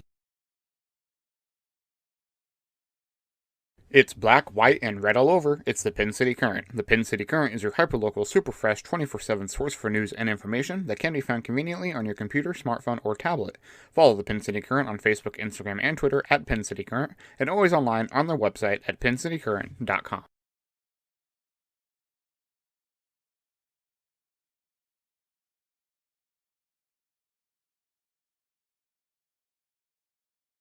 Lee County Bank is proud to support the Fort Madison Bloodhounds. Bank when and where it's convenient for you. Our mobile banking app is a safe and secure way to check your balance, transfer funds, pay bills, and deposit checks, all from your mobile device. If you're shopping for a new home or need money to pay for unexpected expenses, our loan department can help. Visit our website at www.leecountybank.com or give us a call at 319-372-2243 for more details. Equal Housing Lender, member FDIC. Once a Bloodhound, always a Bloodhound. Realtor Carla McEntee is proud to support Bloodhound Sports. Contact Carla McEntee with Frazee Auction and Real Estate for all your real estate needs today at 217-617-6975. Midwest One wants to be on your team. They can help you with your important financial decisions so you don't have to do it alone. Visit the Fort Madison office today located at 926 Avenue G. Give them a call at 319-372-3991. Midwest One is simply better banking. Member FDIC. Scott's Miracle-Gro Company, the world's leading marketer of branded, consumer, lawn and garden manufacturing, located in Fort Madison, Iowa. Scott's Miracle-Gro Company is a proud supporter of Bloodhound Sports. Mann's McDonald's, located in Fort Madison and Burlington. It's not whether you win or lose, it's how well you eat after the game. Sub Arena Sandwich Shop, winner of the Taste of the Tri-States, voted #1 in Hawkeye's Reader's Choice for Best Sub and Soft Drink. That's Sub Arena Sandwich Shop, located at 2805 Avenue L in Fort Madison. Call ahead for carryout at 319-372-5001. Jacqueline Lumsden, owner. Wondra Family Chiropractic and Acupuncture. Doctors Tim and Lori Wondra provide chiropractic, acupuncture, therapies, kinesiotaping, and even school physicals. They're located in downtown Fort Madison at 724 Avenue G.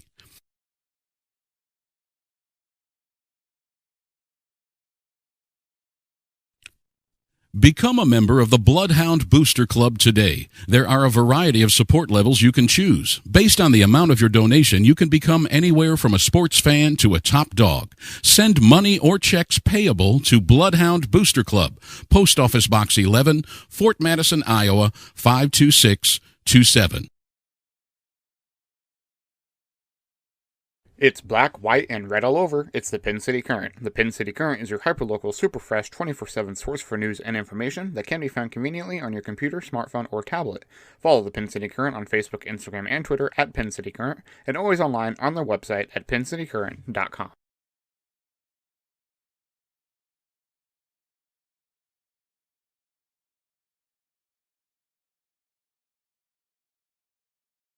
Lee County Bank is proud to support the Fort Madison Bloodhound.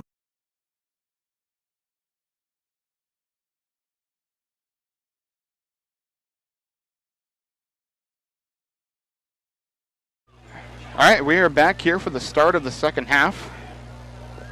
Bloodhounds will receive the kickoff. We've got Tate Johnson back to return. And is that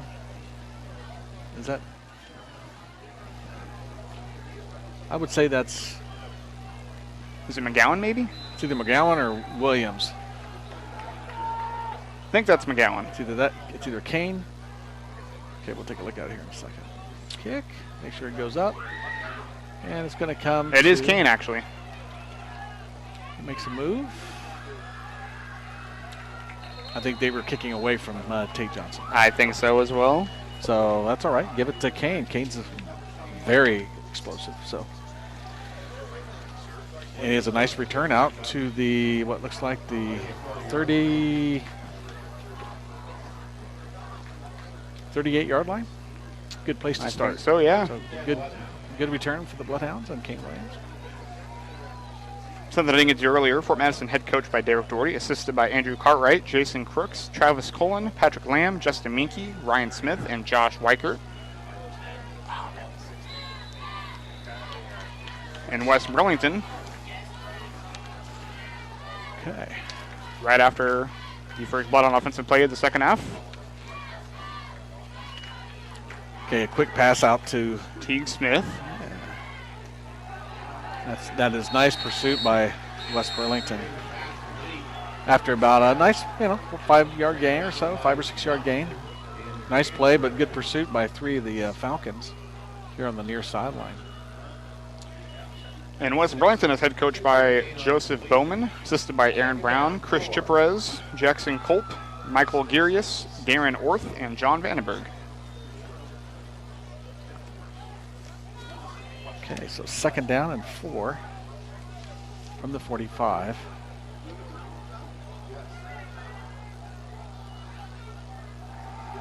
Quarterback keeper. He's going to get well past the first down line. Nice run of about 8 yards or so by Landis. He's just elusive. Yes, he is. He takes his time, keeps his feet moving, and finds a slot to get through, and gives what the blocking gives him. So 1st and 10 on the 46-yard line of the Falcons.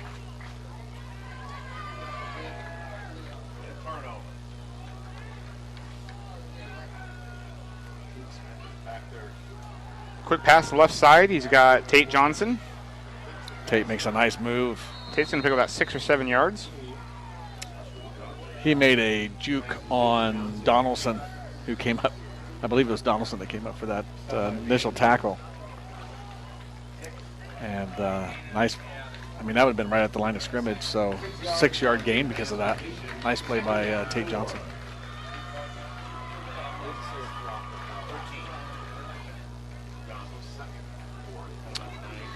Yep, 2nd and 4 from the 40. That's safe. A high snap that Landis was able to knock down and then fall on for about a 5-yard loss, but they keep possession. It's going to be about 3rd and 9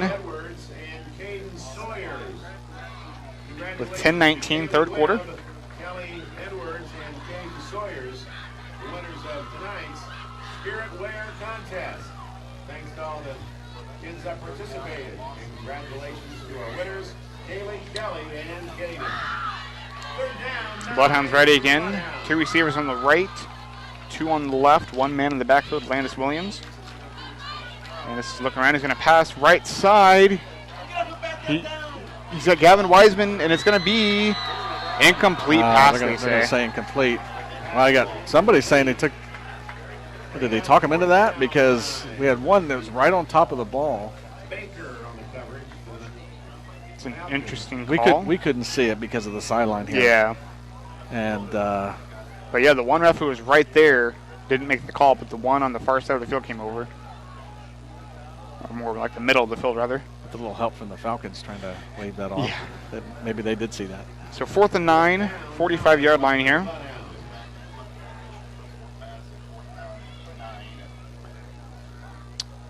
Bloodhounds are going to punt. Very high punt.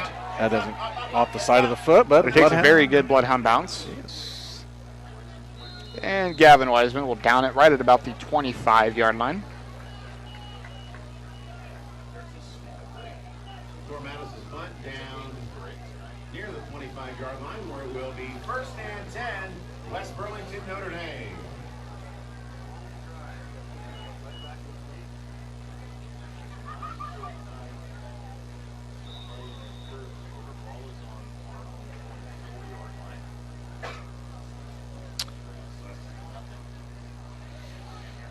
Bloodhound defense ready to go.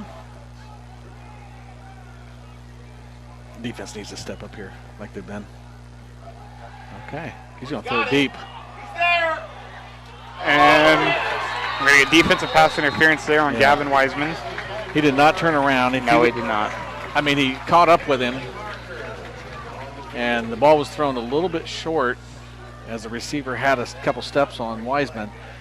And when he came back for it, Wiseman was guilty of that pass interference. So it's be 15 yards from the spot of the ball for the 24, so that'll bring it out to the 39.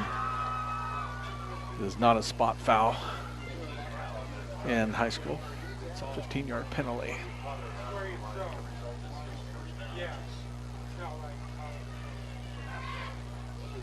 A little fake pass there. Kind of like a pump fake. Yeah. By Vandenberg.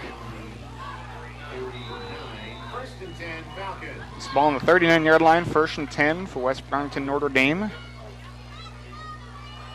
It's a quarterback keeper by Vandenberg, and he's going to get up, and he's going to get almost the first down, if not the first down. It'll be 2nd and inches, it looks like.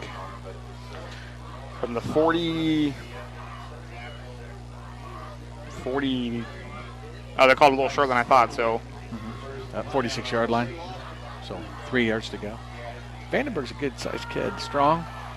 His knee must went down a little sooner than I thought, because I thought he was all the way right by the first down line. So yeah, 2nd and 3. Of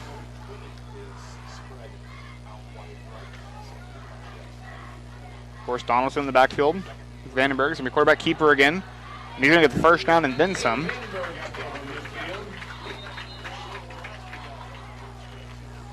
That's good for a Falcon. 1st and 10.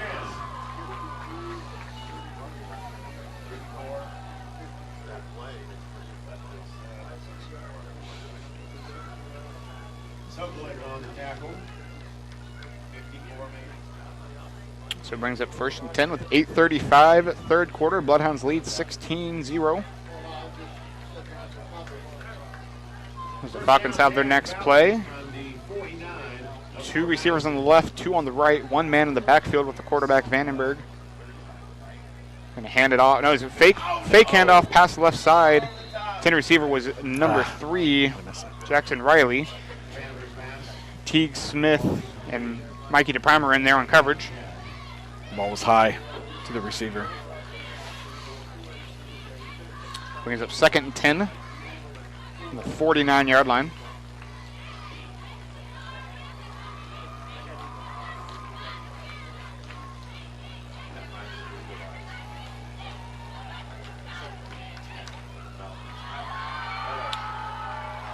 So 8:16, 3rd quarter.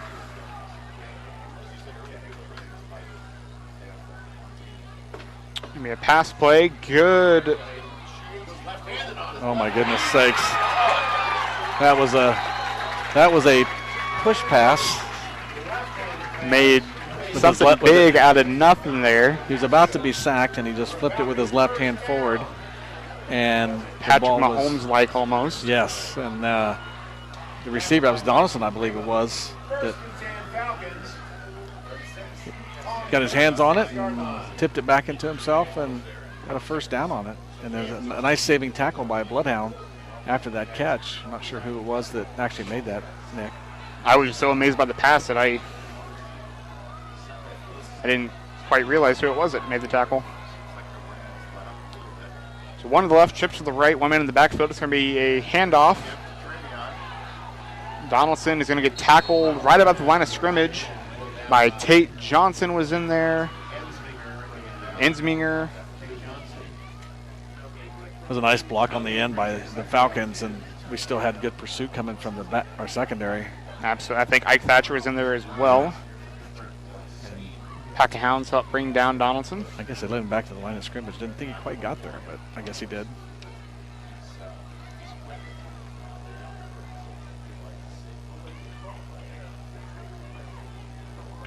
Getting 2nd and long for the Falcons. Got 1-on-1 down low here with Mikey DePrima and Jackson Riley. Wonder when he's going to do something with that. He's going to throw it deep on the right side. Incomplete. That was an excellent play by the Bloodhound. Who was that? Xander Wellman, maybe? No, it was Xander Wellman. That was a nice play to knock that ball away. Out of way, Xander. Because that ball was thrown up there in a good spot. I mean, it could have let him a little bit more, but it was a nice throw. And Wellman just made a really nice play to knock that ball away. You can kick it, you can catch it, you can defend it. What can he do? Yeah, and that would have probably been a touchdown. So yeah. Made an amazing catch in the first half that set up a touchdown. So 3rd and long. So again, one to the left, trips to the right, one man in the backfield. Vandenberg keeps it, and Ensminger tackles him. But he's smart enough to reach like he did, and that's going to make it close. Maybe just a little short. And he must have had a knee down or something. So it's going to be 4th and about 3. And you know that they're going to call it 4th and 2. It's a long 2. But we'll take that. That's good. And they're going to go for it, it looks like. Yeah, absolutely. Kind of expected, been surprised if they didn't. Kind of have to here, 6:05, 3rd quarter. Let's see what he's going to do here. Yep, he's just going to go. Oh. West One's react as if they got it, but they said the ball's down. I don't think that was enough for a first down, Before the play was even done, West Burlington was yelling for a face mask. Somebody reached across there on the line. And let's see what they're going to do here. But no flag went down on it. Looks like it's going to be Fort Madison's ball. So turnover on downs. Fort Madison coach got there to meet their guys. It's a big play.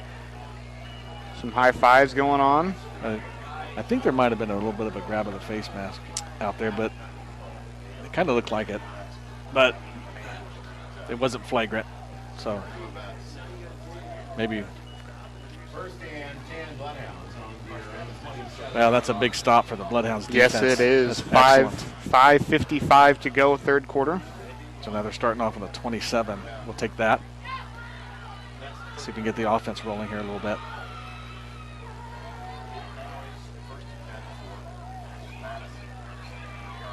Oh, that's Snap is over Landis' head. Landis is going to jump on it. And that's going to be back around flag on the play. And that's going to be a dead ball 1st down. So, or maybe a 1st down. We'll look check on that. High school rules. So once Landis fell on that inside the 10-yard line, then they had a Falcon come over and landed on top of him afterwards. So personal foul. Wow, Let's see what this does to the downs, because that was a big loss on that snap over the top of Landis' head. So it's going to be replay 1st down and 1st and 15, it looks like. So it's going to be 1st down from inside right around the 20, maybe the 22. That's a huge break for the Bloodhounds. It was. That was a big penalty. And we got a player down. Yeah.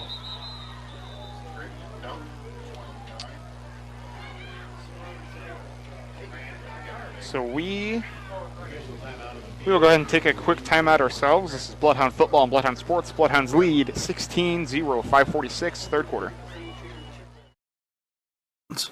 Bank when and where it's convenient for you.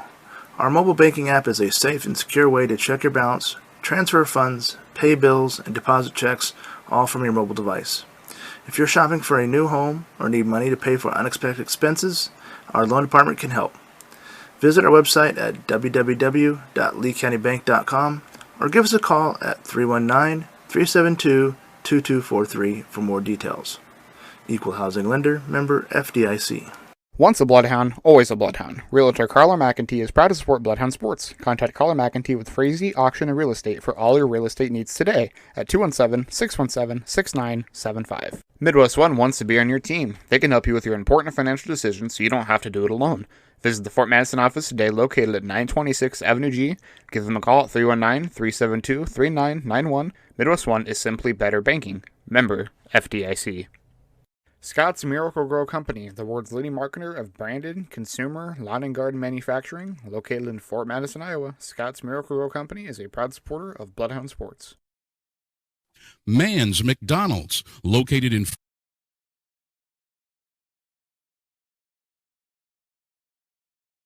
Okay. All right, we are back following the injury timeout there.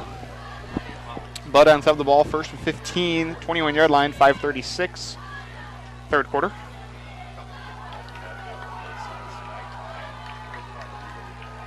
Landis quick pass to his right side. That was over Kane's head.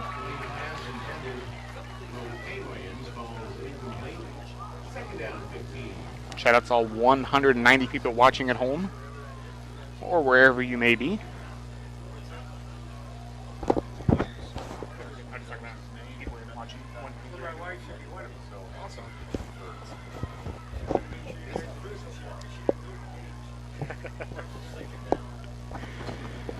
So second and 15 now. Fort Madison has their play. Landis takes a snap, fake handoff. Landis still has it, and he's going to be sacked for a big loss. And 77, Jordan Knupp, a sophomore.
was a big play to get us back over midfield to put Burlington Notre Dame, West Burlington Notre Dame into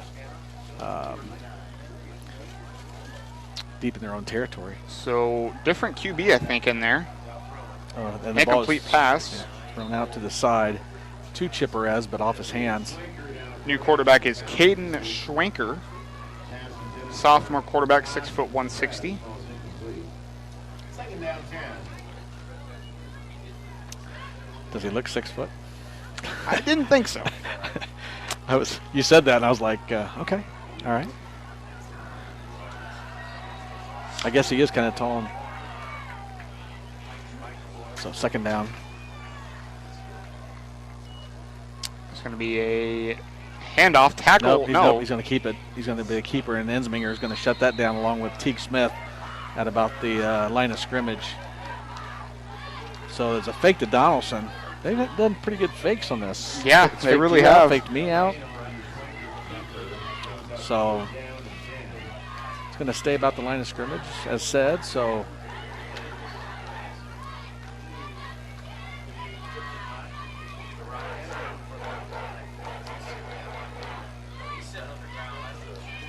first half we had some pressure. It's be nice to see a little bit of that. High snap. They get it to Donaldson, and he gets through and gets close to a first down. See where they mark him down. Looks like it's going to be Looks like it might be just half a yard short. Man, that's close. That's going to be a yard short. Boy, that's a tough call for their coach because. Oh, and they're going to move the ball. Oh. First down, Falcons. Really? Wow, they set that ball, and then somebody came in and moved it up a yard and gave the Falcons a first down.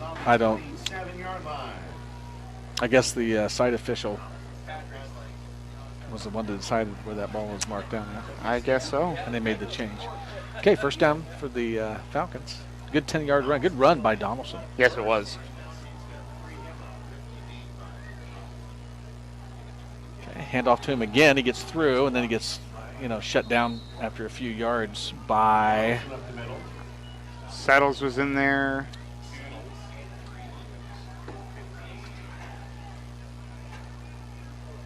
Smith on the tackle. 54 at Zensminger. So I think, I thought was in there too. Down 7 on the 30-yard line. Of course, you can say 54 about every play. True. Anything in the middle, especially, or outside. 1:45 here, third quarter.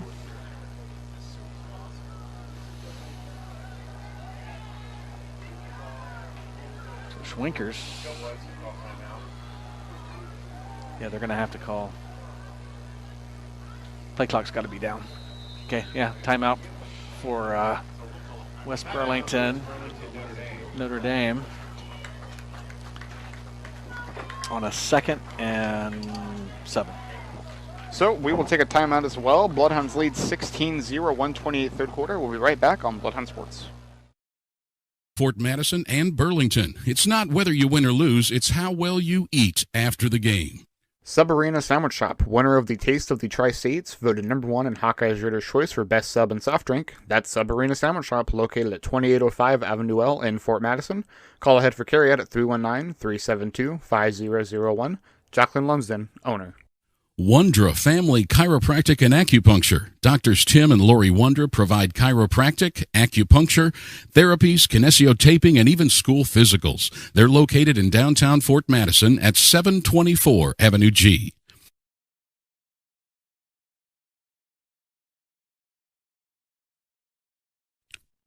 Become a member of the Bloodhound Booster Club today. There are a variety of support levels you can choose. Based on the amount of your donation, you can become anywhere from a sports fan to a top dog. Send money or checks payable to...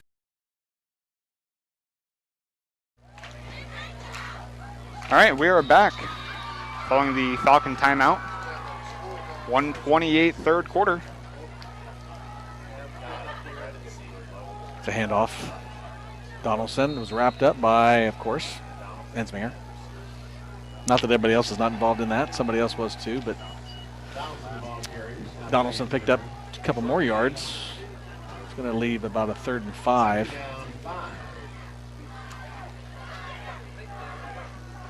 So they said 2nd down, but that's 3rd down. Yeah, 3rd down. Under a minute to go here in the 3rd. So 3rd and 5 from the, looks like about the 32, 33 yard line. 33.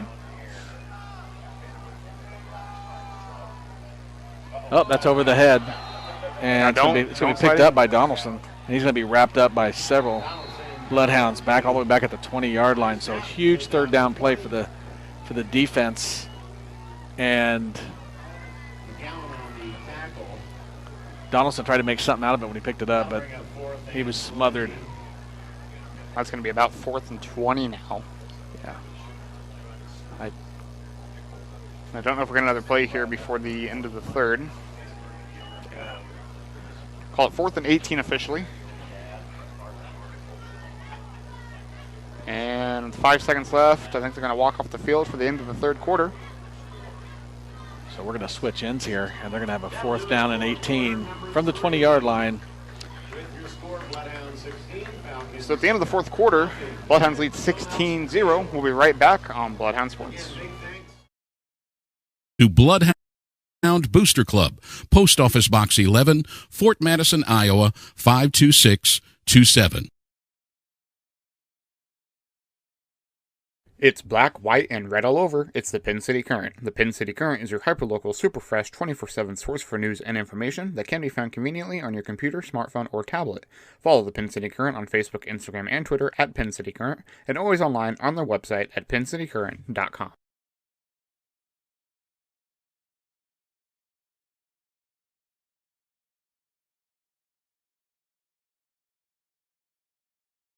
Lee County Bank is proud to support the Fort Madison Bloodhounds. Bank when and where it's convenient for you.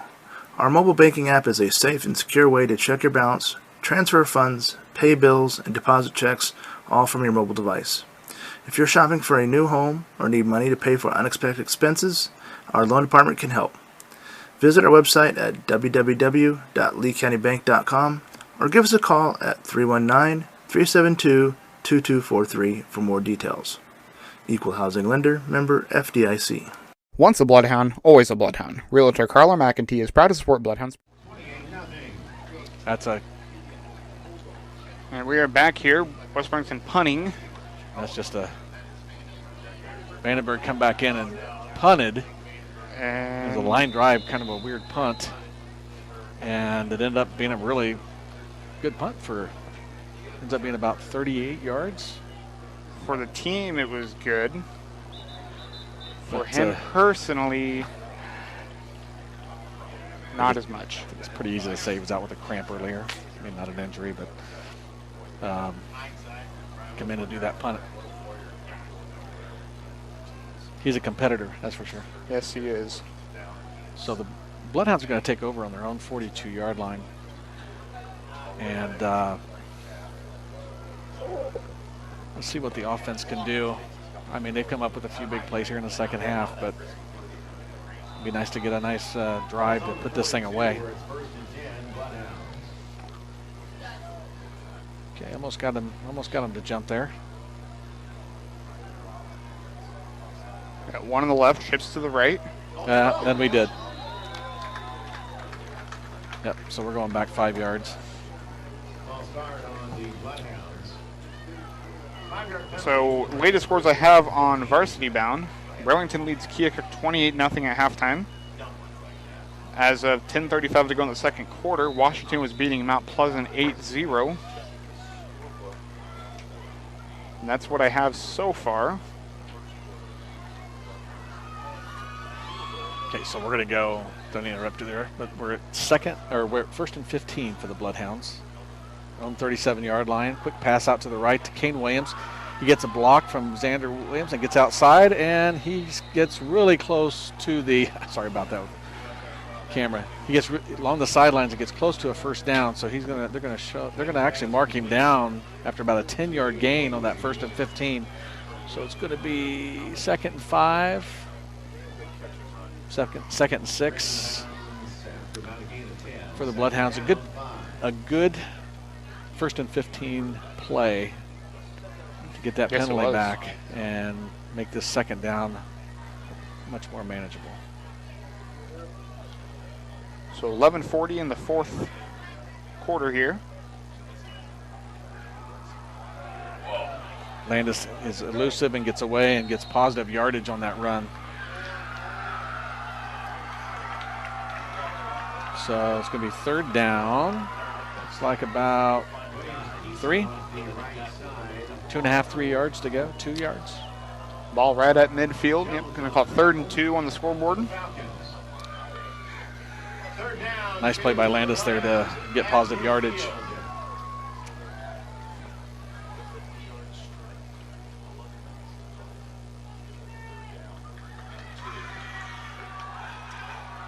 Two on the left, 2 on the right for receivers. Landis quarterback keeper. He's going to get the 1st down and then some.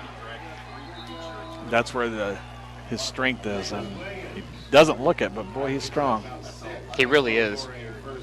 He drug some would-be tacklers.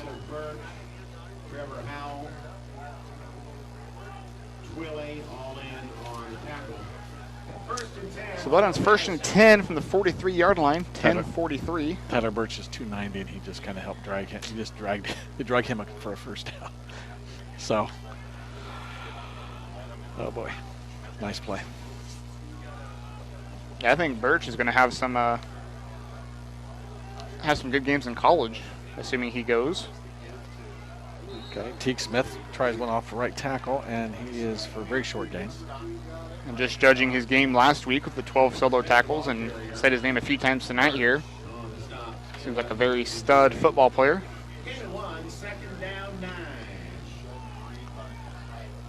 So 2nd and 9, 42-yard line, 10 minutes left in the game. Get those 2 big boys in the middle. Then you got Carson Jones with his height on the outside. Yeah. Wow. We have him for a little bit of basketball on the Burlington Notre Dame side during the winter season. Okay, 2nd and 9. Quick pass over to Tate Johnson, who gets a block and splits the defenders over here and pushes himself forward close to a 1st down. They will move the chains.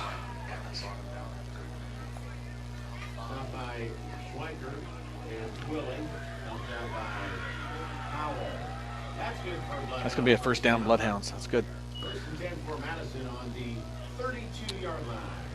Clock rolls on at 9:30, 4th quarter.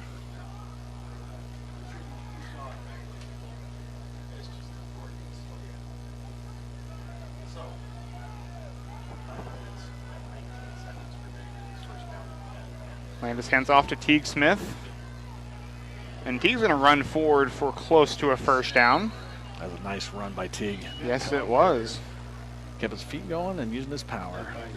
So it's going to bring up 2nd down and about 2 to go.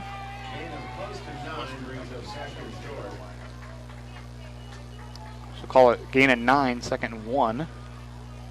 Here on the 32, they call it. 22, rather.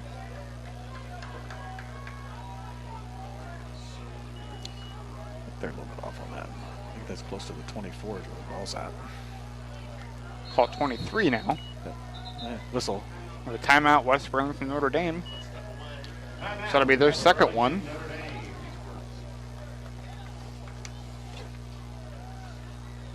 So we're at 8:44 in the 4th quarter. And Bloodhounds leading 16-0. They're going to have 2nd and 1 from about the 23-yard line of the Falcons. It's been a really nice drive so far for the Bloodhounds.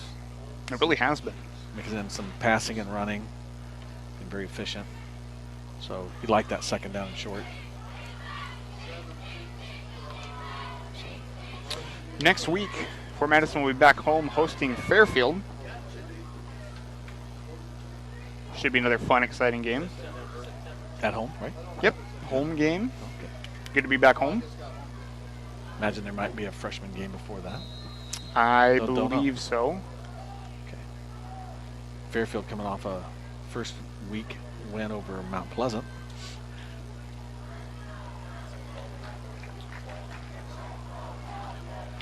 Try to find some more scores real fast.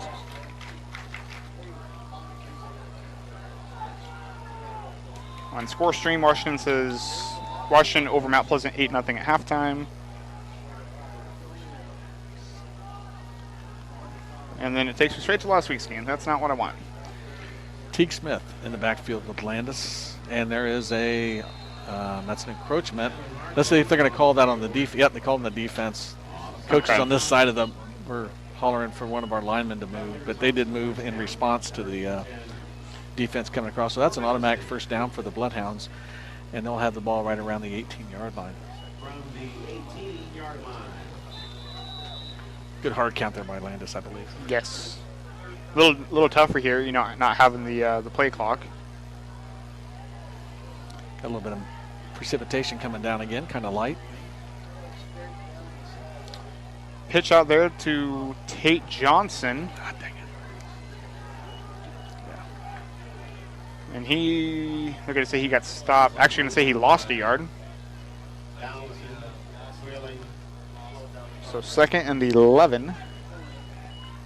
And the 19. 8:24 fourth quarter. So we're going to have Xander Wellman, Tate Johnson, and Kane Williams on the right side. Gavin Wiseman will kind of line up in a tight end position almost, with Teague Smith still on the backfield. Long time getting this play in here. I don't know where the play clock is, but okay, get the snap off, and Landis takes it himself off to the right-hand side, makes his cut, and makes a nice gain forward inside the 10-yard line. We're going to have another flag, and West Burlington was saying there should be one, so this would be against Fort Madison. It's kind of late, wasn't it? I thought so too. Not quite sure. So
lost you for a second, but we're back now. Sorry, I have a little problem with the audio here. It's a nice pass there to Tate Johnson in the end zone, wide open. I don't know how he got that wide open, but Landis scrambled off to his left side and evaded the rusher, and then threw that ball back across down the middle for that 25-yard touchdown pass. Snap is back, ball is down, kick is up, kick is good. Bloodhounds go up 23-0 now. 7:28 left in the game.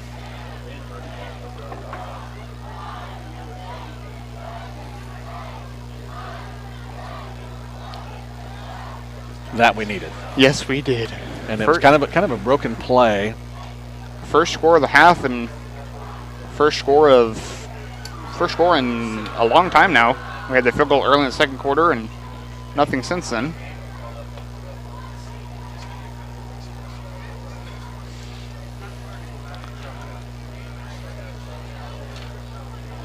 So West Burlington, Notre Dame responded to what we did with their defense, and they did. I think they did a pretty good job keeping us off the scoreboard since that early in the second quarter. I agree. But that was a nice drive we just did, in spite of that personal foul play. That was a nice drive. They were able to overcome that. That was huge. Yes.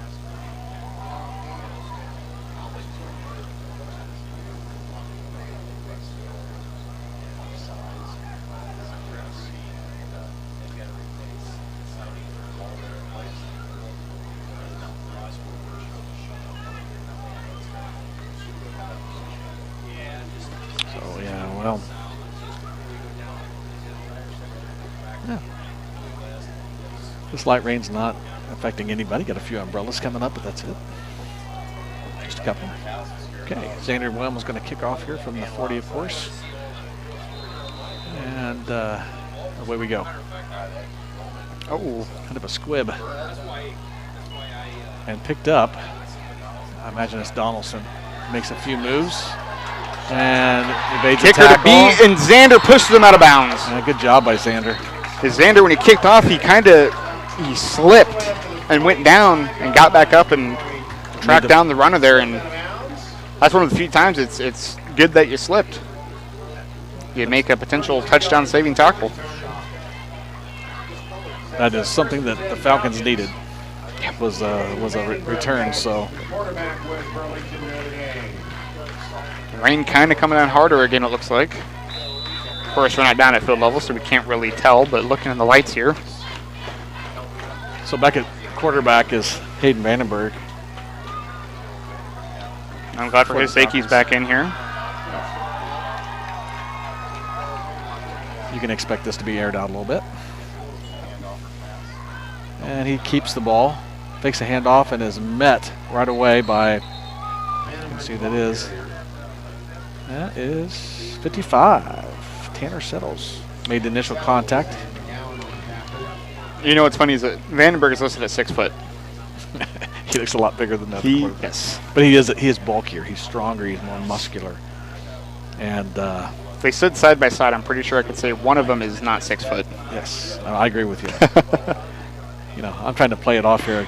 Just, you know, the muscle mass, but there's a height. Yeah. All right, so 2nd and 9 at the 46, 6:34 in the game. Handoff. Well, it's good they handed that off because Vandenberg was met instantly in the backfield. Tanner Settles just laid out Vandenberg in the backfield after he let go of the ball to Donaldson, who did pick up about 4 yards. Call it 3rd and 5. Yep, just about 4 yards there on the 50. And that rain seems to be coming down even harder now.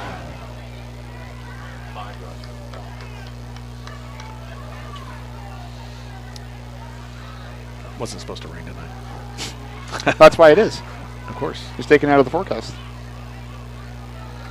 Vandenberg fakes the handoff, keeps it himself, runs the left side. And he's going to pick up the first down and then some. Tackled by Austin Ensminger. Boy, Austin tracked him down. And after a really good run, I mean, he had a step on him, and Ensminger just tracked him down and got an important tackle before he went the distance. Yes, so he did. It's going to be first down on the 40-yard line of the Bloodhounds. 5:36 to go. Clock running.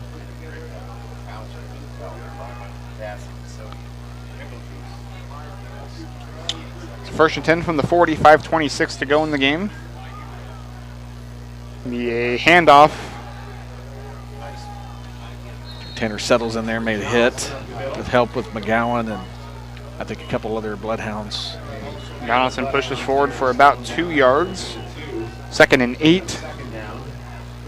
Well, he just keeps walking back with that ball. I think they're going by that official that's on the other side, where his marker is, so that kind of makes sense.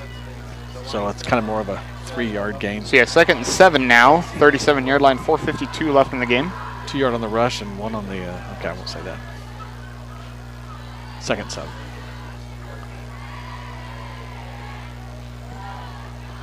Okay, Fake handoff. Quick pass and behind the receiver. Sorry about that with the camera. It was a ball that was behind number 10,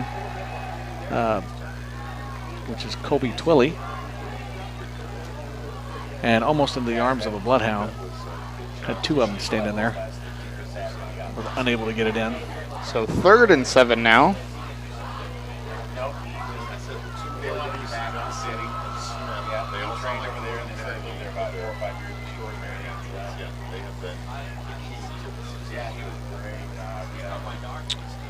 One man in the backfield with the quarterback. It's going to be a pitch out to him. That's Donaldson again. He's going to run up. He's going to slip. We're going to have a flag on the play. And Ensminger slowed him down again. And So have holding on the offense. And what do you do here for Madison? I say you back him up. That's just my opinion. So holding Because it's on from the offense. It's from the initial line of scrimmage. So that's going to make it 20 yards to go. That's going to bring it back towards midfield. So, no, why not midfield? So, and it's going to bring 3rd down and 20. Otherwise, it's 3rd down and really close. Yeah. So, Well, 4th down, but yeah. but it's the hold at the spot is what makes that easy to take it. That's true, yeah. So he's got 2 downs to get 20 yards. So you know that's what they're going to do. So here's a It's going to be a quarterback keeper. He's going to run ahead and be tackled there by Teague Smith. So we're going to get about 6 yards or so. I think Gavin Wiseman was there for initial contact also. Still a very 4th and long here. It's about a 6 or 7 yard gain. They're going to be Call it 7, 2nd and 13. Clock rolling, 3:42 left. And now we went up to 2nd down somehow. it can't be 2nd There down. we go. 4th down. There we go. 4th down and about 13. So Vandenberg's got to get this ball down the field. With his arm or legs, one of the two. There's a fake handoff, and he's going to run it right up the middle, and he's going to be wrapped up. And by a couple of Bloodhounds, who do we have? Ensminger was in there. So turnover on downs. Bloodhounds take over possession with 3:13 left in the game, up by 23. I think they maybe should have aired that out a little bit. Vandenberg's got such an arm. Yeah, I'm kind of shocked they didn't, but That's it's looking like the Bloodhounds are going to get ready to move to 2-0 on the year. I think their defense played pretty well tonight against a decent running game, big lineman, and a quarterback that can throw the ball. Yes, they did. I think the defense really did their job well. See, I don't know stats officially for tonight's game, but I would imagine after this play, Landis throws right side. He's got, I think it's Xander Wellman. He picks up a 1st down and then some. He about broke that. All the way out to about the 38 or so. It's kind of a smart play because they're probably packing that box a little bit, expecting us to run the ball, to run that clock out. So it's a really good idea to get a pass and get it out to a playmaker like that. And again, I don't know stats tonight, but I would assume we've held Donaldson under the 97 that he had last week against Mid Prairie.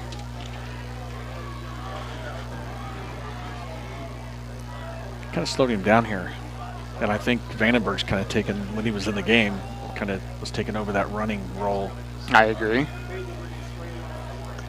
with that RPO. So Landis is going to keep it himself. Run up, pick up about 4 or 5 yards.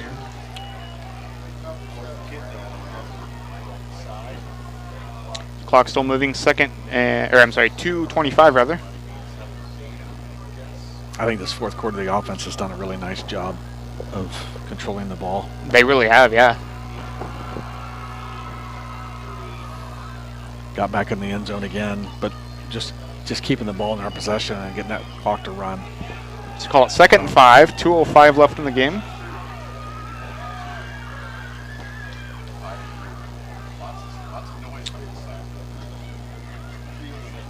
Landis will snap the ball. Oh, and he fumbles.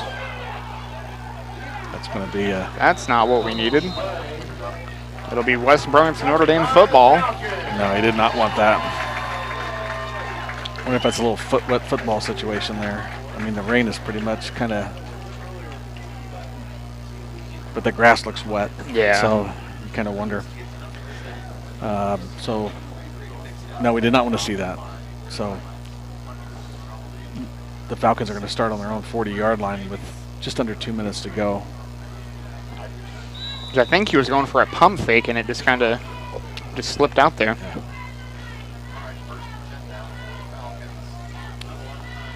So Let's see what. So 149. Handoff. Bloodhounds stop him in his tracks. So it brings up 2nd and 10. It's a good play by the Bloodhounds internal defense there. And they're actually going to give him a couple yards.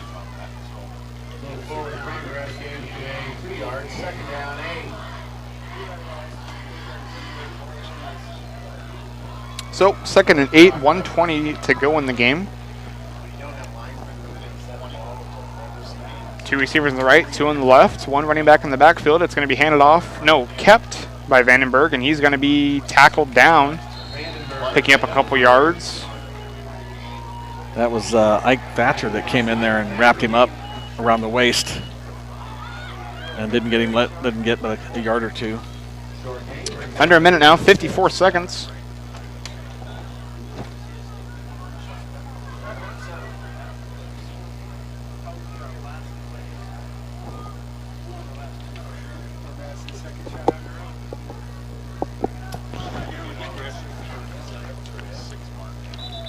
Okay, we got something, got whistle, and I think they're dealing with, okay, it's a uniform issue.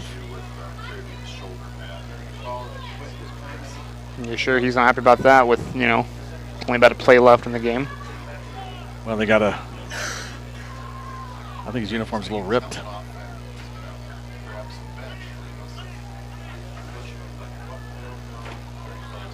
Huh. So that's going to bring number 19,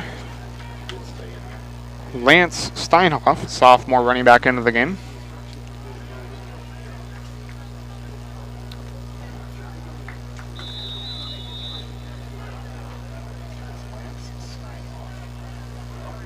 So the clock is now running under 30 seconds. Going to be a quarterback keeper for the final play of the game. Tackled down by a big pack of Bloodhounds once again.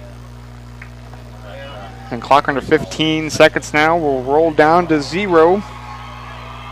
And Fort Madison will walk out of West Burlington Notre Dame with their 2nd consecutive win and their 2nd consecutive shutout. That was Ensminger on that tackle. That'll do it. Not a surprise to hear it, but For Madison 23, Falcons 0. We wish Coach Dougherty and the Bloodhounds the best on the rest of their campaign.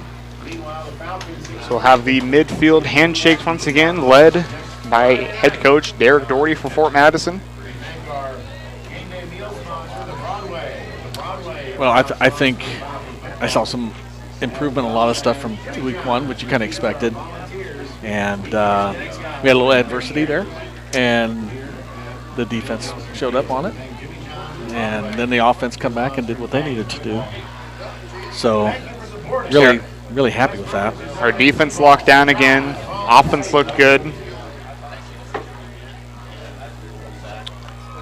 Real quick once again, I want to thank our sponsors one more time. Bloodhound Booster Club, Penn City Current, Lee County Bank, Midwest One Bank, Carla McEntee with Frazee Auction and Real Estate, Scott's Miracle Grow Company, Mann's McDonald's, Submarina Sandwich Shop, and Wonder Chiropractic and Acupuncture.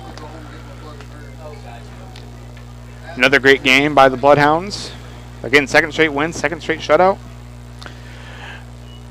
Next week, you said we had Fairfield? Fairfield at home. Okay. Hope everybody gets a chance to come out and enjoy some football there at Richmond Stadium. Be nice. Yeah, we'll be live again for that. But I think that's going to do it for this broadcast on Bloodhound Sports. Once again, thanks everybody who tuned in. We had over 200 at one point. Thank you to Chuck Vandenberg with Penn City Current for the pregame show, interviewing head coach Derek Dougherty. And yeah, have a fantastic weekend. Have a fantastic week next week. For Bill Custer, I'm Nick St. Clair saying so long and good night from West Burlington, Iowa.